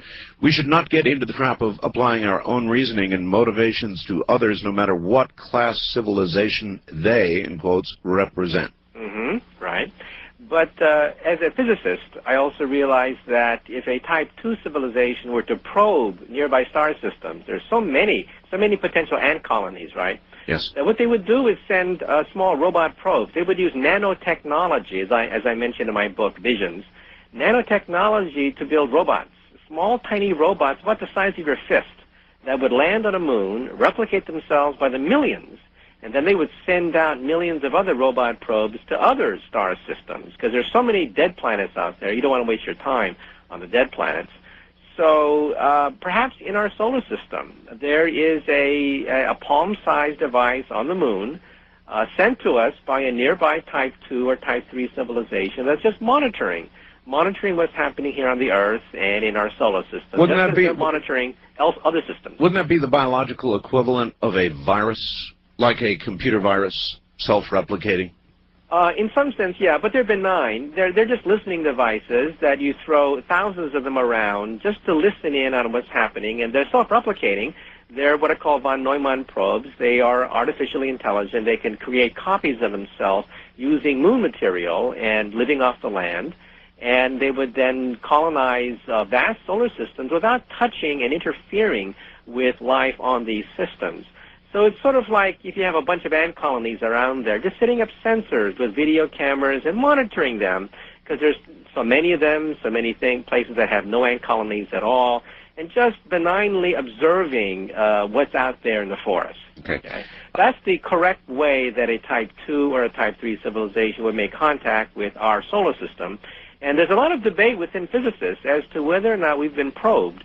We would be probed not by flying saucers, but we would be probed by these palm-sized nanotechnological devices planted on the moon because the escape velocity is so low on the moon, and they could observe quite a bit from our moon. And until we establish a colony on the moon, we'll never interact with these probes, just like in the movie 2001, right, when they met the monolith. Sure. That monolith is the probe. You know, in the movie, by the way, 2001, a Princeton physicist was supposed to introduce the movie, and he was supposed to explain this, that you don't need Captain Kirk to explore outer space. You need these self-replicating probes about the size of a rock or so, and they would replicate. However, Kubrick at the last minute cut the beginning of his own movie. Really? And he made it very mysterious as a consequence. But you see, his whole movie, 2001, is based on a very simple physical principle that we physicists worked out several decades ago that is mentioned in my book, Visions, which is just coming out in 2 weeks, which is the correct way that intelligent life will probe other star systems, because there's so many dead planets out there that you don't want to waste your time. You want to find the interesting one, you know, where DNA may have flourished someplace. Are we interesting? Well, possibly. You know, we've had discovered now 11 planets outside our solar system. You know, when we were growing up, we learned there were 9 planets, right? Yes. You have to memorize Mercury, Earth, Venus, Yes. Mars. Now there are more planets outside our solar system than inside our solar system. And that's the beginning. In a few more years, we're going to be launching what is called Kepler and other satellites, which will photograph perhaps thousands of planets in outer space, of which perhaps maybe 200 may be Earth-like, okay? Mm-hmm. And so I think we're going to come for a shock. By the year 2010, if these NASA plans go through, we may find perhaps several hundred Earth-like planets within maybe 200 light years of the planet Earth. And we'll come to realize that we're not alone, that there are other planets with perhaps liquid water on them. You know, liquid water is a universal solvent. It dissolves hydrocarbon chemicals and makes DNA possible. So there could be a lot of intelligent life forms out there in the universe. Did you hear the newscast that ran at the top of the hour, that little bit toward the end? Yeah. We are in a fight with little tiny things right now. The movie 12 Monkeys. Remember that? Yeah. Another way for a zero-type civilization to never make it to number 1. Mm-hmm. Which, of course, could be our fate. As I mentioned in my book, Visions, there are probably a lot of Type 0 civilizations out there that never made it to Type 1. And if we ever build a starship within maybe 100 years and visit some of the nearby star systems, we may find dead planets. We may find planets with a greenhouse effect and with radioactive atmospheres and gigantic craters where nuclear bombs went off. We could find a lot of dead planets out there that allowed their racial, sectarian, and nationalistic passions prevent them from attaining Type 1 status, which is really a shame because we are so close now. We're within maybe 200 years of attaining Type 1 status. All right, then let me take you back, since we're still a zero. Mark in Richland, Washington asks, ask Dr. Kaku about a book that you wrote once called How to Win a Nuclear War. Mm-hmm.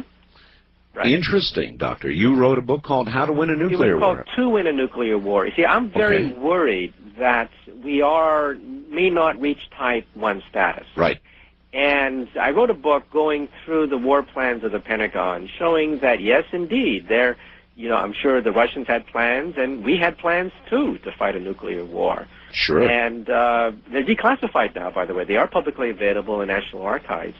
So I wrote a book detailing how close we came to blowing ourselves up in several crises, the Korean War, the Vietnam War, several crises where American presidents reached for the atomic bomb and made it clear that we would use the atomic bomb in warfare.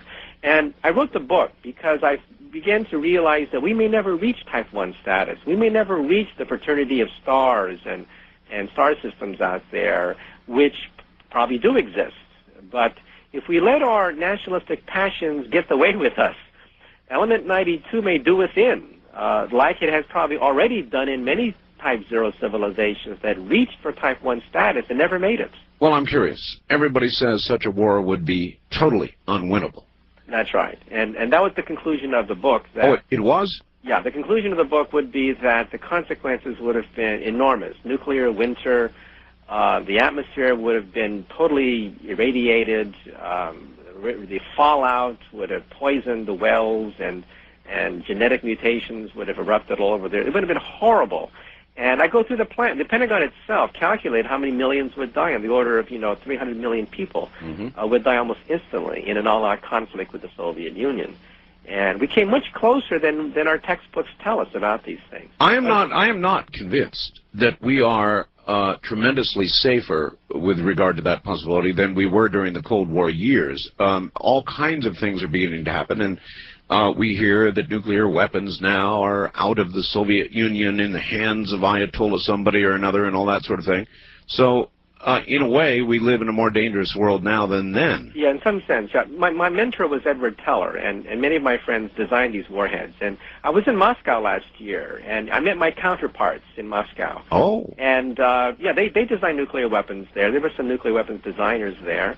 And they told me that the price that Russia paid was enormous in terms of cities totally polluted with nuclear waste. Yes. And whole villages wiped out in nuclear accidents that were hushed up by Stalin, and tremendous problems with managing their nuclear infrastructure, right? And they deeply regret the fact that they went into this whole nuclear game, with all these polluted cities and reactors that are just lying there rusting. And, we're maybe a little bit better off, but not much better off, because we too have, 17 nuclear weapons plants that are rotting, it just was released a month ago that iodine-131 was in a lot of kids' drinking water back in the 50s and 60s. The government finally owned up to that after, 40 years, right? So the point I draw in my book, Visions, is that we are headed for Type 2 status. We're very close to it now after, 10,000 years since the Ice Age ended. You must mean Type 1. I'm sorry, that's right. We're very close to Type 1 status now. And, after, it's been 10,000 years since the ice melted, and that made civilization possible. And it's been so many millions of years since we came out of the forest, right? And we're just on the verge of attaining Type 1 status, where we'll have total control over the planets, the energy, the oceans, the atmosphere, right? And in harmony, we'll have a planetary civilization. Everyone will be wired up with everybody else, right? But we could blow it. We could fumble the ball if we allow our passions to get ahead of us, right? And that's how I end the book, Visions, that we're so close to a planetary civilization. And at that point, like in the end of the movie Star Trek First Contact, we'll probably, join the fraternity of planets out there, if there is one. And it would be great. I would love to meet, intelligent life forms in outer space. What do you think the crisis point will be, and how far away from it are we?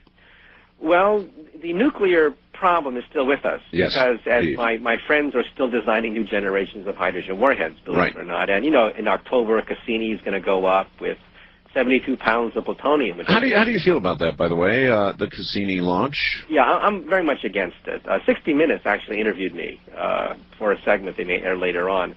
I'm very worried because, the arrogance of technology. We think we've mastered space travel. Well, look at the Mir. The Mir is falling apart. And it brings home to us the fact that space technology is risky. All right, how risky is it, Doctor? If Cassini were to blow up in the upper atmosphere, or, as I understand it, as it returns toward Earth for the old slingshot effect, re-enters instead of slingshots, if any of that occurs, and this stuff were to get blown into the atmosphere, what would the likely result be? Well, NASA itself admits that 2,300 people could be killed in a maximum accident. That's their numbers now, not an accident. How many people? 2,300 would die of cancer by ingesting plutonium into their lungs, and would come down with a fatal disease because they've got plutonium exposure. Now, that's NASA's numbers. Now, I've looked at NASA's numbers because, I'm a physicist. I can go through the computer calculations pretty quickly. Sure. And I think they've underestimated the dangers by a factor of 100. I think that perhaps 200,000 people could be killed in a maximum accident because they have all their radiation landing within 2 square miles. Now, give me a break. The winds blow more than 2 miles. Indeed, right? they do. And you cannot have all that plutonium concentrated within 2 square miles, which is their assumption. And, my jaw hit the floor when I saw that, So I think, here's the folly of us believing that we're masters of technology because we've had so many successful space shots. And we forget Apollo 13. We forget that the Mir is falling apart. We forget that Gus Grissom and his cohorts died in a Gemini accident. We forget these things, right? Well, I wonder from a societal point of view, if something like that occurred, let's say Cassini went wrong and your worst fears came true, what would that be the end of Type 0 moving toward Type 1? Would we regress technologically for a long period of time, or possibly? This is a question for after the bottom of the hour. Here we go once again. Dr. Kaku, we were talking about Cassini, and I asked, well, if it blew up or something, the worst happened, a couple 100,000 people died, whatever, what would that do to us? I recall the setback when the shuttle Challenger blew up. We damn near gave up the space program. We didn't, but we considered it. This would probably cause us to think very hard about venturing forth, wouldn't it? That's right. That's why I think we have to save the space program from itself. We have to save the space program from the NASA bureaucrats who think that we can shoot plutonium into outer space and not have to worry about the consequences of these things. My professors were the ones who created plutonium. Most of the nuclear arsenal in the United States were made by my professors. And they always told me that you have to handle the stuff with extreme caution. It's extremely radioactive. A particle that you can't even see will cause you lung cancer. Right. And unfortunately, some of my professors actually died because of exposure to radiation because they were careless. Okay, but they always impressed upon me how dangerous radiation is, and if you let it get out of hand.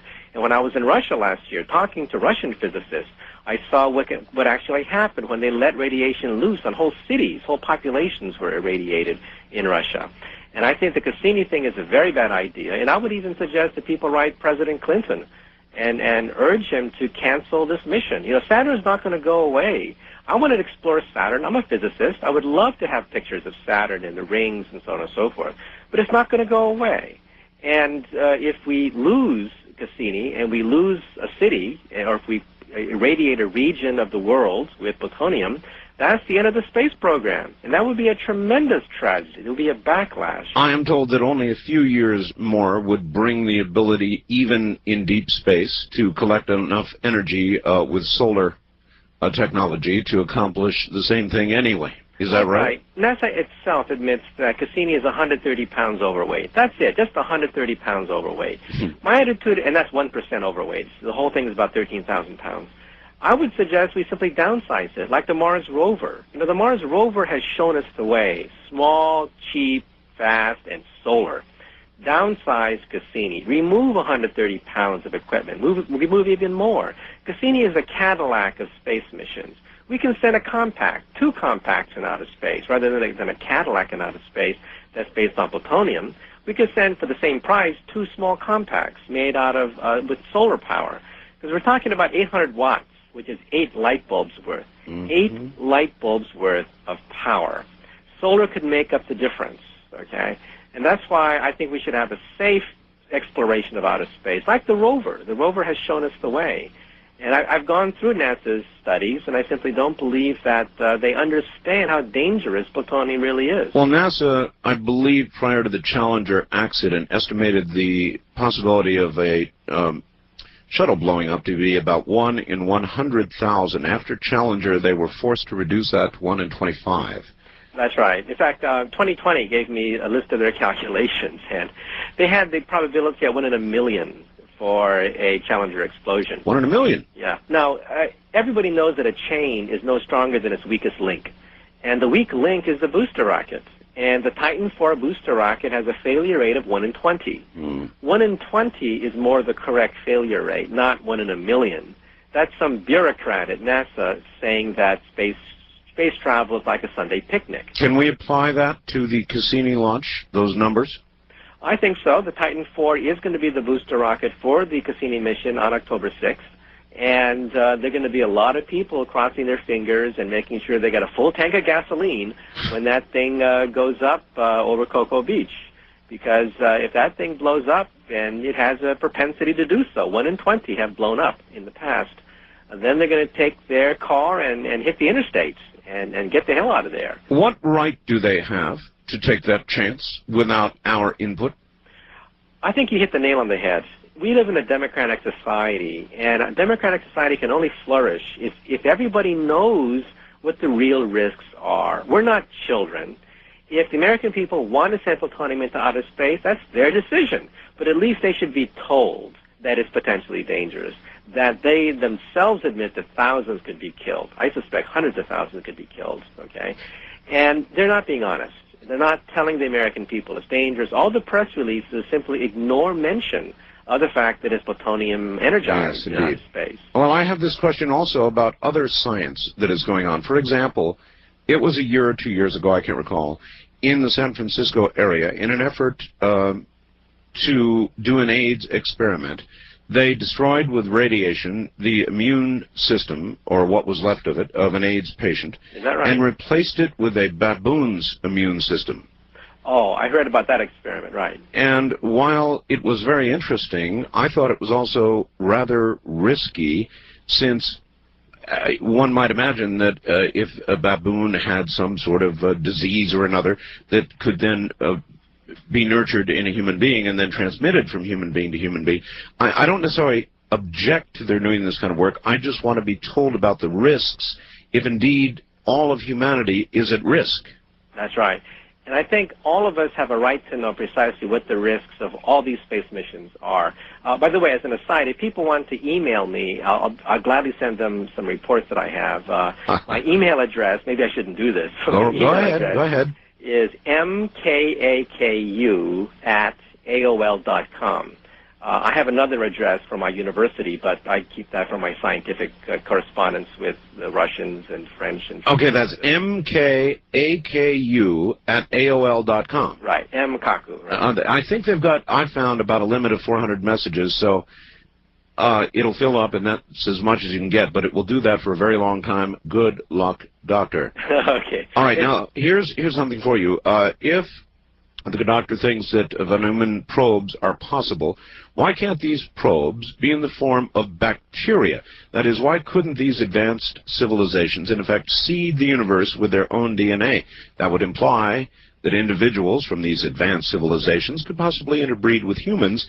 It could also be possible that we were formed in the image of these beings. That's possible. That's called the panspermia thesis, and Fred Hoyle, who's a prominent cosmologist, has actually advanced this theory, stating that life occurred on Earth in a very short period of time. You know, Earth is about 4.5 billion years old, and within a few hundreds of millions of years, DNA formed. So that it's too short, he claims, and so there were spores or seeding that took place. Precisely. And, well, it's conceivable. On Mars, for example, 3.5 billion years ago, Mars was quite tropical. There were oceans and seas on Mars, and meteorites impacted on it, and perhaps we are Martians. That was actually entertained by some NASA scientists. Could Mars be a failed zero? Maybe. Maybe it's a civilization that sprang up and decided to settle old scores with element 92, you know, uranium and nuclear weapons. But, you know, it's also conceivable that meteorites that hit Mars then floated in outer space and landed on the Earth and seeded the Earth. So it's conceivable. We now know there's quite a bit of traffic between the planets because escape velocity is quite low for Mars. It's easy to shoot things into outer space from Mars. So that might argue there would be a similarity in DNA. Possibly. If the origin of life is just within the solar system, then it's just going to be DNA for us and us only. And so in outer space, we expect aliens not to want to mate with us because they're just different species and different DNA. Right. However, if panspermia turns out to be true, then perhaps there maybe is a similarity, and perhaps they're maybe not look so much different from us. Exobiologists. In which case they'd regard us more kindly, in all probability. In some sense, yes. Take a look at what made us intelligent. We became intelligent because we have an opposable thumb that allows us to manipulate tools. We have stereo vision. We're predators, and predators are smarter than prey. And by having stereo vision and an opposable thumb and a language, those are the three ingredients that allowed us to become intelligent. So in outer space, we expect alien beings to have tentacles, maybe, or thumbs of some sort, stereo eyes of some sort, and a language communication by which they can transmit culture and science. But other than that, that's all you really need for the creation of intelligent life in outer space, those three things. So they don't have to look like us. And when I see pictures of aliens from outer space, they look too similar to us, with eyes, nose, mouth, shoulders, jaws, torso, legs, arms, so on and so forth, in exact proportion as a small ape. So I tend to frown upon that, because if I were to see a picture of a lobster, I'd say, my God, that looks more realistic to me than something that looks so obviously like a human being. However, if panspermia turns out to be true, then perhaps eyes, nose, face, chin, shoulders, torso, in the exact proportion of an ape, may turn out to be more universal. All right, if I might, back to space for a second. If you were to go back in time through a wormhole, this is a fact, every time you went back, you would alter that evolution. That's right. So that you could always go back to a parallel universe, not your own. Since you could go back literally an infinite amount of times, there would have to be an infinite number of parallel universes, That's correct? Right. That's an infinite number of your real pasts, and each return would create a more altered universe. That's correct. That would evolve completely differently. That's the leading theory. It's called the inflationary theory of the universe. It eventually may win the Nobel Prize. Yeah, that's the leading theory of creation, that the Big Bang is nothing but one bubble among a frothing ocean of bubbles. Think of boiling water. Each boiling point of water expands rapidly, right, when you boil water? Yes. That's the Big Bang, okay? And there are other Big Bangs taking place all the time. So in some sense, in a religious sort of way, it unites the Judeo-Christian theory of Genesis with the Buddhist theory of nirvana. Judeo-Christian ethics starts with one instant of creation in Genesis. However, in Buddhism, there was no beginning and no end. There was only timelessness. This theory allows us to merge the Judeo-Christian theory of Genesis with the theory of nirvana, because in the beginning was nirvana, but there's Genesis constantly taking place. And the big question that Stephen Hawking, myself, and others have looked at is whether or not you can communicate with some of these other bubbles. And the answer is, in principle, yes, but it's, again, not for a type 0. A type 0 civilization like ours is too puny. It's pathetic. We simply don't have the energy necessary to open up wormholes in space and, you know, as I said before, alter the fabric of time. A type 2 civilization would have this capability. And we think our galaxy must be teeming with type 2 civilizations. So even to open up the very tiniest of holes would create more energy than we could, would require more energy than we could possibly create presently on Earth. Well, a calculation was done 6 years ago and published in Physical Review letters that I looked at, showing that if you use present-day technology, you know, using what is called the Casimir effect, the hole you could open up would be smaller than an atom, so it would not be very practical. So the authors of this paper, coming from Caltech, were very humble. They said that with human technology of today, the wormhole would be smaller than an atom, therefore useless. However, in the future, or in an intelligent type 2 civilization in outer space, they could easily open up this wormhole so it's much bigger than an atom, so that whole objects could fall through that. And as I mentioned before, that paper became the basis for the movie Contact. It gave the theoretical and physical justification for the movie Contact. I've got to ask you this question on behalf of another guest that I have from time to time named Richard Hoagland, who talks a great deal about hyperdimensional physics. Mm-hmm. And he uses the number 19.5 and refers us to 19.5 on any planet or planetary body as a point where there is a particular energy. Does any of that make any sense to you? And I'm not sure I'm presenting it properly to you. In physics, the magic numbers are 10 and 26. These are the numbers that constantly occur in this unified field theory. It's called superstring theory. It's a theory where we have little vibrating strings that give rise to the quarks, which give rise to the protons, vibrating in 10-dimensional hyperspace. In mathematics, these same magic numbers occur over and over again, and they are 10 and 26. That's why the number 10 is selected out as the dimension of space and time by the string theory. Okay. By the way, Mr. Hoagland talks about faces on Mars. Yes. And let me say that I had a chance to interview Donna Shirley, who is the Mars project director, who directed the entire Mars project. Yes. And I asked her about the face on Mars, because she's the world's leading expert on Mars. Did she smile or frown? Well, she said, her answer surprised me, because she's a scientist like myself, and she said, I would love it if it were a real face on Mars, because then my budget would balloon, and we'd have billions of dollars, and we'd be rich. All the money would go to the Mars exploration project, right? But then she said, well, but chances are it's due to the fact that the human brain has a tendency to fill in the dots. If you see a lion hiding in the forest, you don't see the whole lion, you see just dots, right? Yes. Our brain has the ability to fill in the dots rapidly because those ancestors of ours that did not have the ability to fill in those dots got eaten up by the tigers. So we are the descendants of creatures who are very good at filling in the dots, seeing tigers when they're not there, or maybe they are there. 99% of the time they're not there, but that 1% of the time it's going to save our butt. And okay, that's an absolutely fair comment. But on the other hand, look at where they have gone and what we have thus far discovered. We have found rocks. Mm-hmm.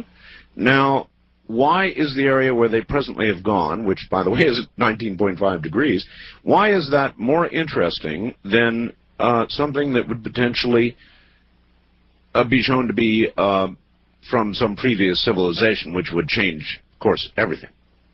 Well, the Mars landers have landed in Utopia Plain, Planitia Plain, and Mars Valley, mainly because they're flat, and there's no gigantic craters and valleys and stuff like that to interfere with. And they're also in the middle of floodplains where you can actually pick up perhaps debris from water. So that's one reason why they focused on these rock formations. But let me say that if that face on Mars looked like a lobster or an octopus, I would really be quite startled. But it looks too much like a human. And like I said before, the human face is largely an accident because all you have to have is stereo eyes to create intelligence with an opposable thumb, right?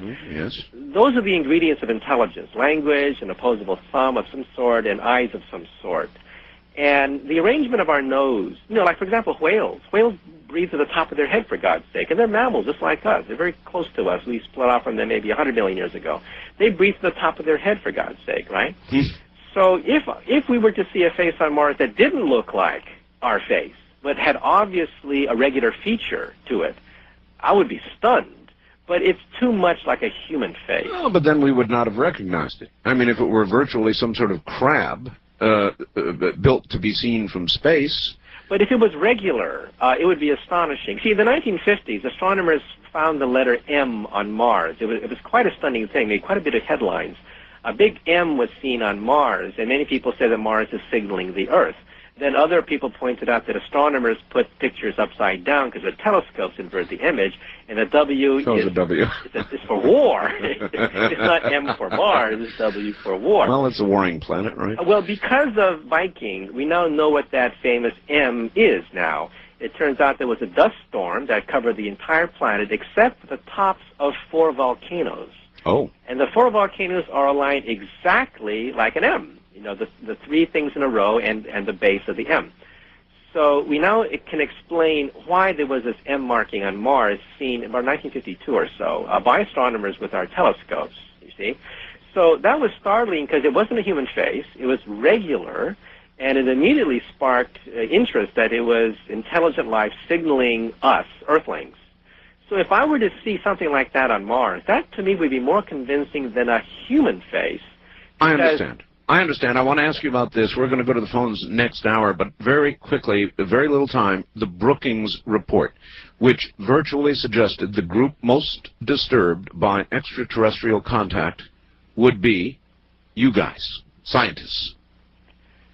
Well, personally, I'd be thrilled. It would be the fulfillment of a dream.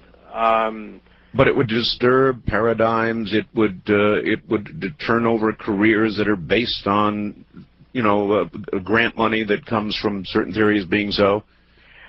In some sense, yeah, but it would open up huge frontiers. I mean, they would be based on a different hydrocarbon chemistry than us. They would have a different way of looking at mathematics. The mathematics would be the same, but they would approach it differently. They would have a new way of reformulating physical laws. So you personally reject it? Do you reject it for the entire scientific community? Well, again, I think the public has a stereotype of scientists being stodgy and gruff and kind of like... Well, you're not, but I don't know that you're representative. Doctor, hold on, we just have to break here. All right, back now to Dr. Kaku. Doctor, do you generally subscribe to the Big Bang Theory? Yes. I think that the general features of the Big Bang Theory, you can, you know, critique this or critique that, but the overall framework has held up remarkably well since the 1930s when it was first proposed. All right, then let me ask you the really cool question. What was there 1 second prior to it? Well, actually, we have a theory of that now. Before, it was very embarrassing asking a physicist that because he could explain a lot of things, but what happened before the Big Bang, right? Right. We now believe, this is called the inflationary universe theory, which again is part of this hyperspatial theory that I'm talking about, that the universe came out of nothing, that out of nothing came something. And think of boiling water. When water just begins to boil, bubbles form, yes. And these bubbles begin to expand very rapidly, and then you get boiling water. Right. Well, we now think that there was cosmic nothing, with a capital N in the beginning, but bubbles began to form. And because of the quantum principle, because of uncertainty, you know, you cannot have pure nothing. You have to have something. And these bubbles begin to grow rapidly and begin to create whole universes, okay? So this theory comes out of MIT, and in fact, Alan Guth, who's a friend of mine, is the creator of this theory. And he's actually calculated what it would take to create universes even in your basement. He's actually done the calculation, believe it or not, what it would take to create a small Big Bang in your basement. And I asked him once whether or not you get killed doing this. Yeah. And he said, well, yes, there is a small after effect. It would be about the equivalent of a hydrogen bomb. However, if you had enough energy... And again, so even the neighborhood should be concerned. That's right. And again, we come back to the same thing. You could do all sorts of paranormal feats of magic, you know, as Arthur C. Clarke once said, any sufficiently advanced technology is indistinguishable from magic. Right. But it takes energy, an enormous concentration of energy. And Professor Guth at MIT has calculated it would take about a trillion degrees of energy concentrated into a little ball to create one of these bubbles, right, in your own basement, okay? And again, this is something that a Type 2 civilization would consider easy.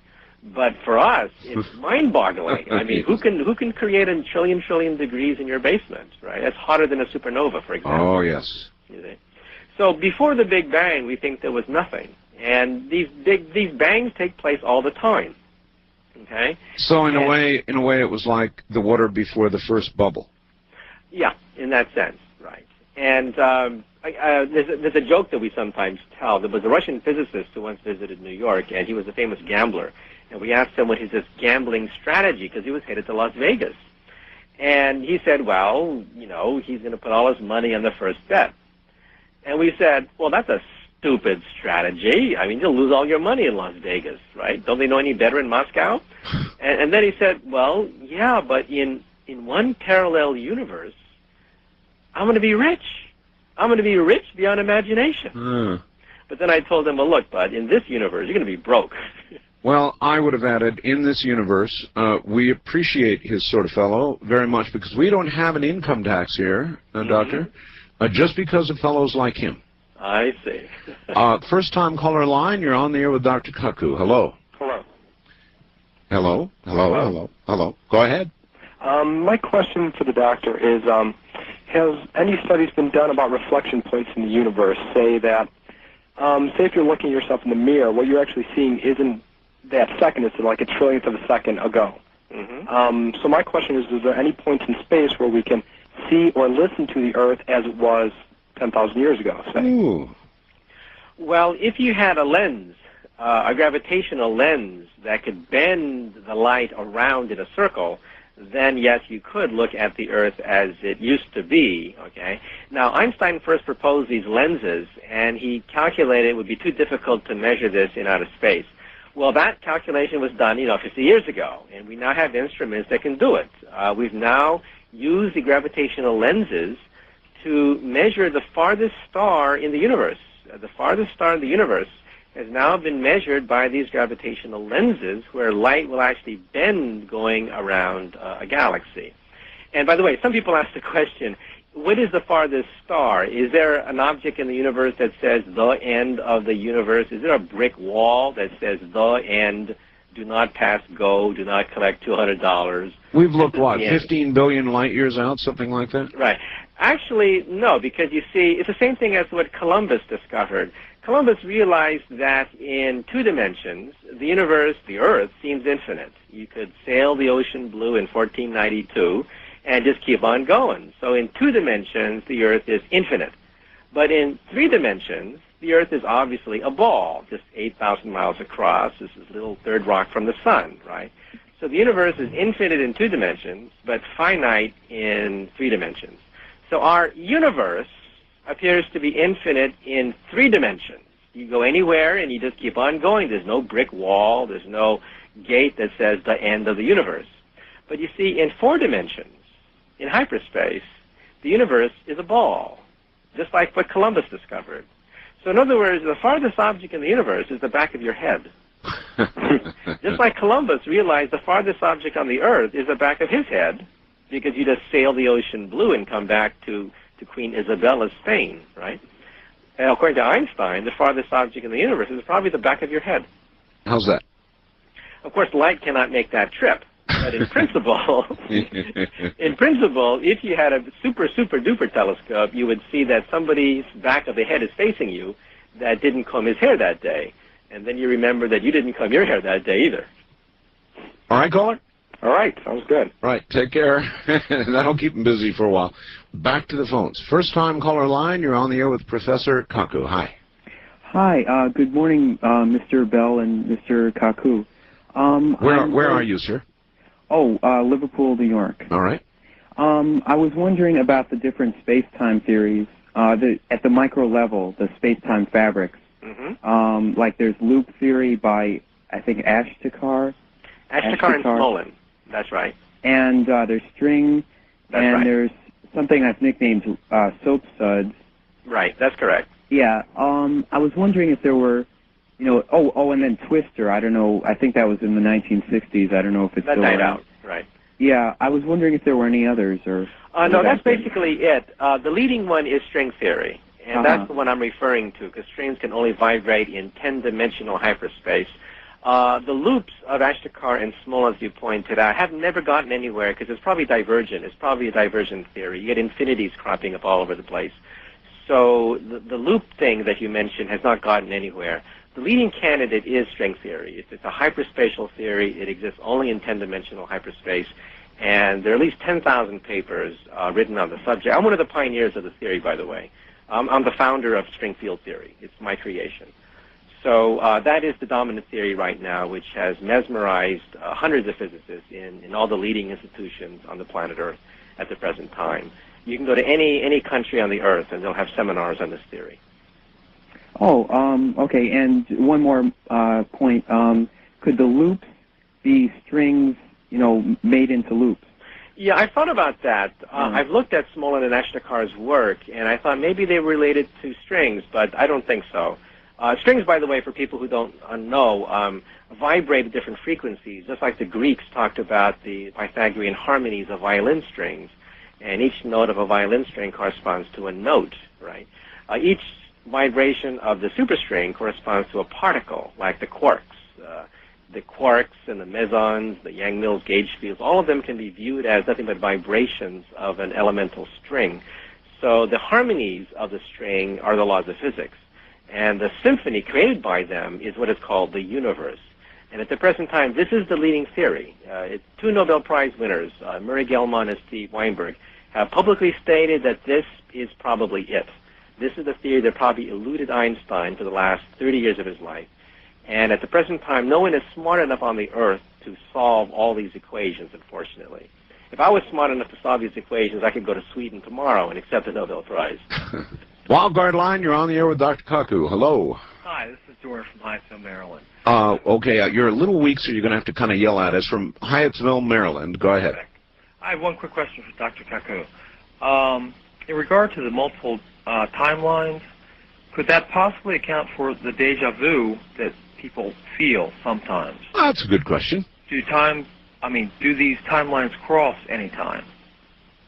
Well, you asked an interesting question because, as Einstein pointed out, we sweep out a timeline, as he pointed out, and the timeline used to be thought to be linear, a straight line, and Einstein introduced the concept that timeline can curve and bend, so that 1 second on the moon is not 1 second on the Earth. A clock beats faster on the moon, by the way, than on the Earth. Okay. And a clock on the sun would be slower than a clock on the Earth, according to Einstein's theory. The new twist is that these lines can twirl on themselves and fork, okay? But again, it takes an enormous amount of energy to do that, okay? So if you have a feeling of deja vu, I would tend to think that the brain is tricking you into thinking that an image that you see in front of you was reproduced from the past. However, as I'm very careful to point out, all the feats of the paranormal, not just deja vu, but all of them, are conceivably possible if you had enough energy to twist the timeline, to bend time into a pretzel. You could punch a hole in space and leap into the 10th dimension if you had a sufficient amount of energy, which is, again, only for really a Type 2 or a Type 3 civilization. All right. That provokes then a question that I have.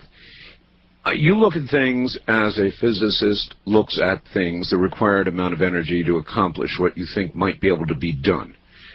Is it possible, Doctor, that your avenue, the avenue of the physicist, in trying to achieve all of this, may be the wrong road altogether, and that eventually, through some mental process or some other process that we're able to develop as we continue to evolve, there may be another way?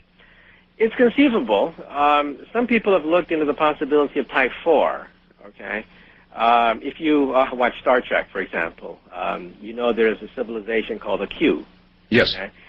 They are beyond the Borg. A Borg is a typical Type 3, a typical galactic civilization. Q is more like a god. A god, right. And the question is Q within the laws of physics, okay? And on one point it says, well, no, he seems to have the power of a god, right? But on the other hand, if you take any physics and extend it far enough, it's godlike. Enough energy, you become godlike, right? Sure. And at that point, the laws haven't changed. It's just that you have access to tremendous amounts of energy. And it appears to be magic. That appears to be magical, right? So that's why I'm saying that in principle, if you were to meet somebody like the Q, you would say, well, that's beyond the laws of physics, right? My attitude is no, that's not necessarily beyond the laws of physics. It's just beyond the laws of common sense. If you have enough energy, okay, you could perform many of the feats of a Q, okay, because they would essentially be Type 4, okay. They would have the power not of galactic energy, but they would have the power of space and time. Space and time is like a small, like putty to them. They could pretty much mold space and time any way they feel like. You would just hope they wouldn't have the attitude of Q. Yeah, that's right. What an attitude. East of the Rockies, you're on the air. Good morning. Yes. Hello there. Where are you? Yes, I'm in Dallas. Dallas, Texas. All right. I've got a question for the doctor. Yeah. He mentioned before the Federation from the Star Trek TV show was a typical Type 2 civilization, correct? That's right. I was wondering, what were your thoughts on the possibilities of the transporter device used in that show being possible? Oh, yes. Okay. Everyone I've ever talked to thinks that warp drive is impossible, but the transporter is within realm of possibility. I've heard IBM is working on such a... Well, it's actually the reverse. Warp drive, there's a theory of warp drive, believe it or not. And where does the word warp come from? It comes from Einstein's theory of general relativity. We have a theory of warp drives. We do not have a theory of transporters, okay? The idea of dissolving the body into atoms and then radioing these atoms to another place and then reassembling the atoms atom for atom is beyond anything that we physicists can conceive of. Okay, now that doesn't mean that the Q can't do it with energy beyond comprehension. It just means that within the next several centuries, within the realm of a Type 2 civilization, I don't see it happening anytime soon. Well, there are great rumors that IBM is doing some sort of work in that arena. Well, I've interviewed physicists from IBM. They're friends of mine, and I haven't picked up anything. They would, of course, receive the Nobel Prize and corner the stock market if they could invent a device that approached the power of a transporter. It would revolutionize transportation, technology, our understanding of the fabric of space and time. It would also be invented probably along with a replicator. Yeah, right. However, Larry Krauss, who wrote the book The Physics of Star Trek, he's a friend of mine, and he and I both agree that the transporter, we haven't got a clue really. With warp drive, we have a theory. You just need dilithium crystals and 10 to the 19 billion electron volts. But with transporters, we don't even know how to start with a transporter. It seems so simple, right? You see it on television every night, right? Oh, yes. Reruns. But unfortunately, we physicists don't got a clue as to how to do it. All right, gotcha. West of the Rockies, you're on the air with Dr. Kaku. Hello. Good morning, Mr. Bell. This is Robert in the San Joaquin Valley in the shaky state of California that moves northward at the rate that the average fingernail grows. Yes. Yes, it's a pleasure to listen to this program and the doctor on your show. I really am appreciating it very much. But, Mr. Bell, I wanted to mention something to you. I think you'll appreciate this. Thursday morning, 5:20 a.m., August 21st, Tom Fenton of CBS interviewed Mr. Trevor Bayliss, the inventor of the... Oh, yes, I'm well aware of that, yes. Yeah, and he is now developing a laptop... Computer. With a crank. Yes, I know. Well, that was extremely interesting. He has also developed a flashlight with the same mechanism. And a great guy.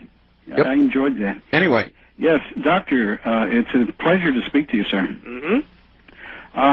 Since I've been listening, my list of about 26 questions, I don't think Mr. Bell let me speak to you for 2 hours. But my original question, I wanted to change that because you're talking about the ozone layer and the problems, and on Mr. Bell's show, the information that he has relayed to us, what's going on in New Zealand about the plants, everything that's changing color, how it's affecting all over the world. Is there anything that can be done to turn that around on this Earth? Yeah, I reviewed a number of proposals where some scientists have proposed sending high altitude airplanes to seed the upper atmosphere and stuff. But if you do the calculation, the amount of tonnage necessary to make even the smallest dent in ozone depletion would bankrupt any modern industrial nation. It's simply the fact that we've had 40 years in which to destroy the ozone layer with millions of gallons of this stuff all over the Earth, and it rises very slowly. One molecule destroys about 100,000 of ozone molecules. And to reduce that damage, Mother Nature is just going to have to slowly absorb it over a 20, 40-year period of time. Human intervention at the present time with mechanical devices is simply staggeringly expensive at the present time. Could I ask you one other question, Doctor? Yeah. Mm-hmm. Just quickly, is there... how do we as citizens financially become supportive of the work that you're doing? How do we acquaint ourselves with the procedures? Well, you can email me. My email address, maybe I shouldn't do this. No, go ahead, is mkaku@aol.com, and I'll then relay your email address to the relevant group. All right, that's mkaku@aol.com, right? Right. All right, hang tight, Doctor. We are once again at the bottom of the hour with a 30-minute span of time to go, and we'll come back and do that in just a moment. My guest is Dr. Michio Kaku, and he not only has a great mind, but a strong constitution to be able to hang out here for 5 hours. Congratulations, Doctor. That's quite a siege. Oh, well, no problem. It's a lot of fun, in fact. It is fun. Radio's actually a blast. Here we go again. First-time caller line. You're on the air with Professor Kaku. Hi. Hi. I'm calling from Philadelphia, Pennsylvania. My name is Yvonne. Hi, Yvonne. And hi. My question has to do with the radical weather changes due to the fact that the Earth poles shift minutely, and now more recently, much faster. It's called the Milankovitch cycles. It happens every 40,000 years. Now, recorded history, you said, is only began 5,000 years ago, so apparently there are some ancient texts around. I heard a doctor that records this phenomenon. Now, when this happens, the Earth's tilt, tilting this way usually precedes the Ice Age, but not necessarily. Now, there is a Dr. Ike Hartman. He's at Maharishi International University of Management in Fairfield, Iowa. It was he that I heard bring up this factor during a lecture, just incidentally, because he's an architect by profession. But our homes should be constructed in such a way that we will survive this phenomenon. All right. Well, there is that, and there is also the possibility of a periodic pole shift. So let us ask about both. I don't know if that's in your field, Doctor, but... in my book, Visions, which is coming out in 2 weeks, I have a whole chapter about the future of the weather and the environment and stuff like that. The listener is correct. The Milankovitch cycle is one of the leading contenders for the theory of ice ages. These are microscopic precessions within the rotation of the Earth, which seems to upset the jet stream. Now, the jet stream usually circulates near the North Pole, but once in a while the jet streams descend, and when they descend down toward the equator, that's when you can have these tremendous havocs with regards to the Earth's atmosphere. The last ice age ended 10,000 years ago, and the melting of the ice made possible civilization. Agriculture, believe it or not, didn't exist during the ice age, and agriculture made possible cities. We didn't have to be hunters and gatherers and follow the buffalo anymore. We could simply plant apples and not have to worry about buffalo. So 10,000 years ago did mark a tremendous change in the development of civilization as we know it. We may be headed for another ice age on the scale of tens of thousands of years. However, the glaciations are not precise, and not every 40,000 years. Sometimes they're 100,000, sometimes they're 50,000. It's a little bit irregular, but that's the only theory that has so far successfully weathered a lot of challenges, and computer models seem to bear it out. And again, the reason why these small incremental tiny shifts in the poles create the ice age seems to be that it messes up the jet stream.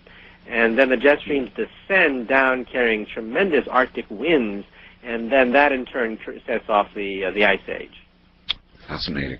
What about the possibility of a shift of the poles? Well, the poles definitely have been shifting. If you go to Hawaii, for example, and drill right into the magma, right, the igneous rock, when magma freezes, it's like freezing a compass needle. So as you dig, you can actually see that the compass needles microscopically embedded in the magma shifts dramatically as you dig into volcanic rock.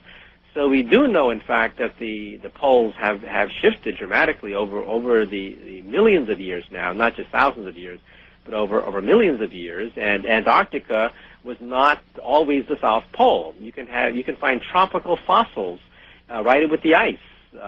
Because the South Pole was not always the South Pole. Now, would you imagine that to be a slow or a rather immediate process when it occurs? It's hard to say. In the magma rock that has solidified, 1 inch could be a million years, right? So it's hard to say how fast they've taken place, but it does seem to be rather abrupt. As you dig into volcanic rock, the poles can shift rather dramatically as the deeper you go, the compass needle changes as you dig deeper and deeper.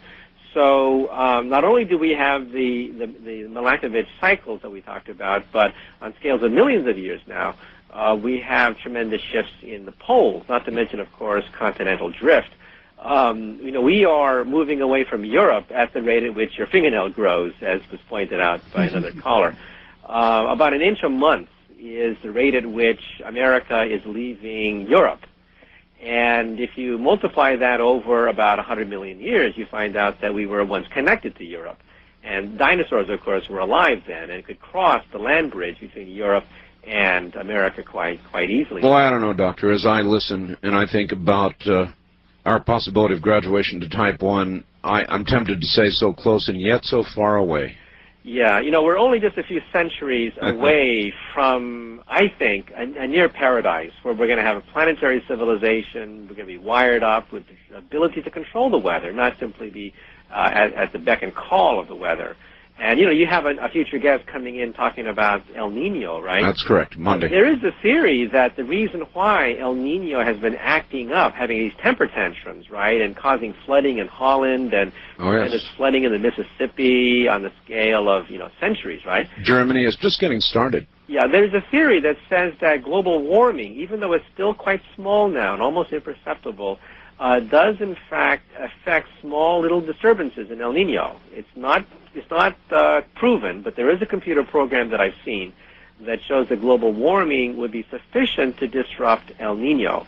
So even though global warming itself is not going to melt the ice caps anytime soon, it is powerful enough to upset El Nino. Okay. So that, of course, could cause billions in dollars in property damage. So we live in a very narrow ecological range. Yeah, I think so, and that's why we're headed for a danger period. Where the nuclear danger is still with us, and now the environmental dangers are getting more and more severe as humans begin to affect the environment around us. And that's why nodal points. El Nino is a nodal point on the Earth, just like that thing on your head, the whorls on your skull, yes, where your hair grows out. That's what El Nino is. It's one of these nodal points, and these nodal points are quite sensitive to small changes in the atmosphere. And that's why one of the first effects of global warming could be a disruption of El Nino, even though that's just a theory at the present time. All right. Wildcard line, you're on the air with Dr. Kaku.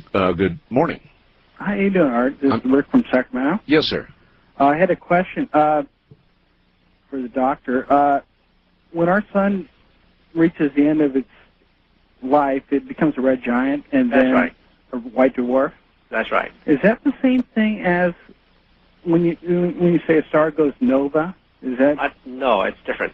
Our sun will not go nova or supernova. Okay, our sun is about middle age. It's halfway through its life cycle. In another 5 billion years, it'll use up its hydrogen and then become a red giant, a huge star which will eat up the Earth. So the philosophers have always asked whether the Earth will die in fire or ice, and we know the answer now. The Earth will die in fire. In about 5 billion years, we'll be inside the atmosphere of the sun. The Bible says, from dust to dust, right? Ashes to ashes. Physicists say from stardust to stardust. We came out of the sun. We'll go back into the sun in 5 more billion years. And then after that, it'll turn into a white dwarf. And then it'll just peter away. It'll peter away as a red dwarf, brown dwarf, black dwarf. It's simply not big enough to nova. Okay? So we had better work on this gate or something else.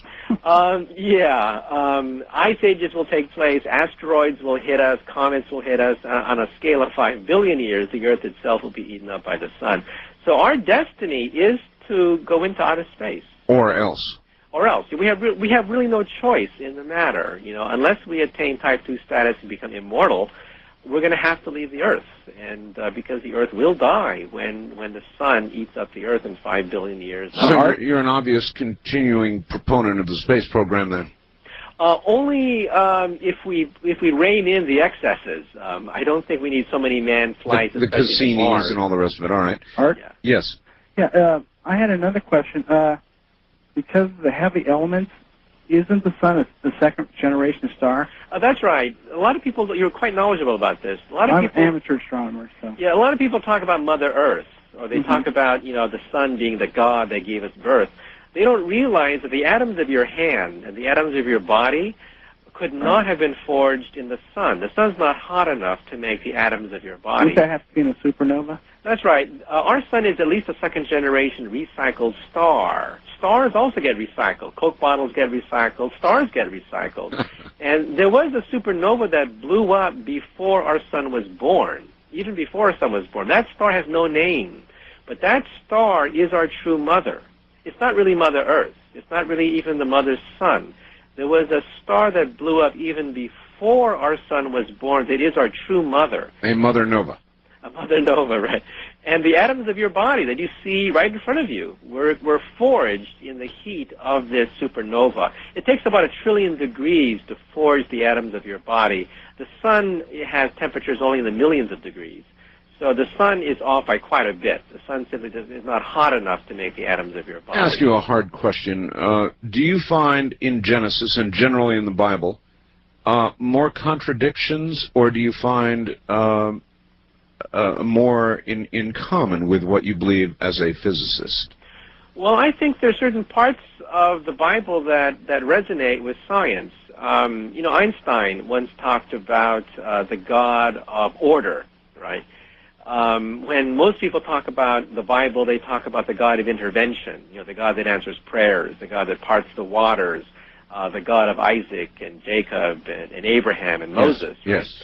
Einstein talked about the God of order, that it couldn't have been a random accident, that we just came out of the mist with these beautiful laws of physics, and sometimes I almost cry looking at how gorgeous these equations are. I mean, it's just elegant. It's like music, You really have to understand how to write music to understand really how music can resonate in the mind of Beethoven, who was deaf. And to be, a mathematical physicist, you almost cry looking at how beautiful these equations are. And you wonder, was it all an accident? Was it all just nothingness? And out popped out these beautiful equations of Einstein and these beautiful equations of the quantum theory. And it's really hard to believe that it could have been simply just a random accident, the fact that we had such gorgeous beauty coming out of these things, And that's why if you take a look at Genesis, from the larger point of view, not from the mythology point of view, but the point of view of, was there a beginning? Was there a seventh day? Then you begin to realize that there's a lot of depth in some of these ancient myths that we sometimes laugh at as children. But then as we grow up and we get older and begin to look back at our life, we begin to realize that, yes, there are cycles, and yes, there is beauty in the universe that didn't have to be there. But there it is, staring us in the face. There is, and I could never adequately explain it, a man named Stan Tenen. And Stan Tenen has a rather elegant theory. I'm sure you've heard of the book, The Bible Code.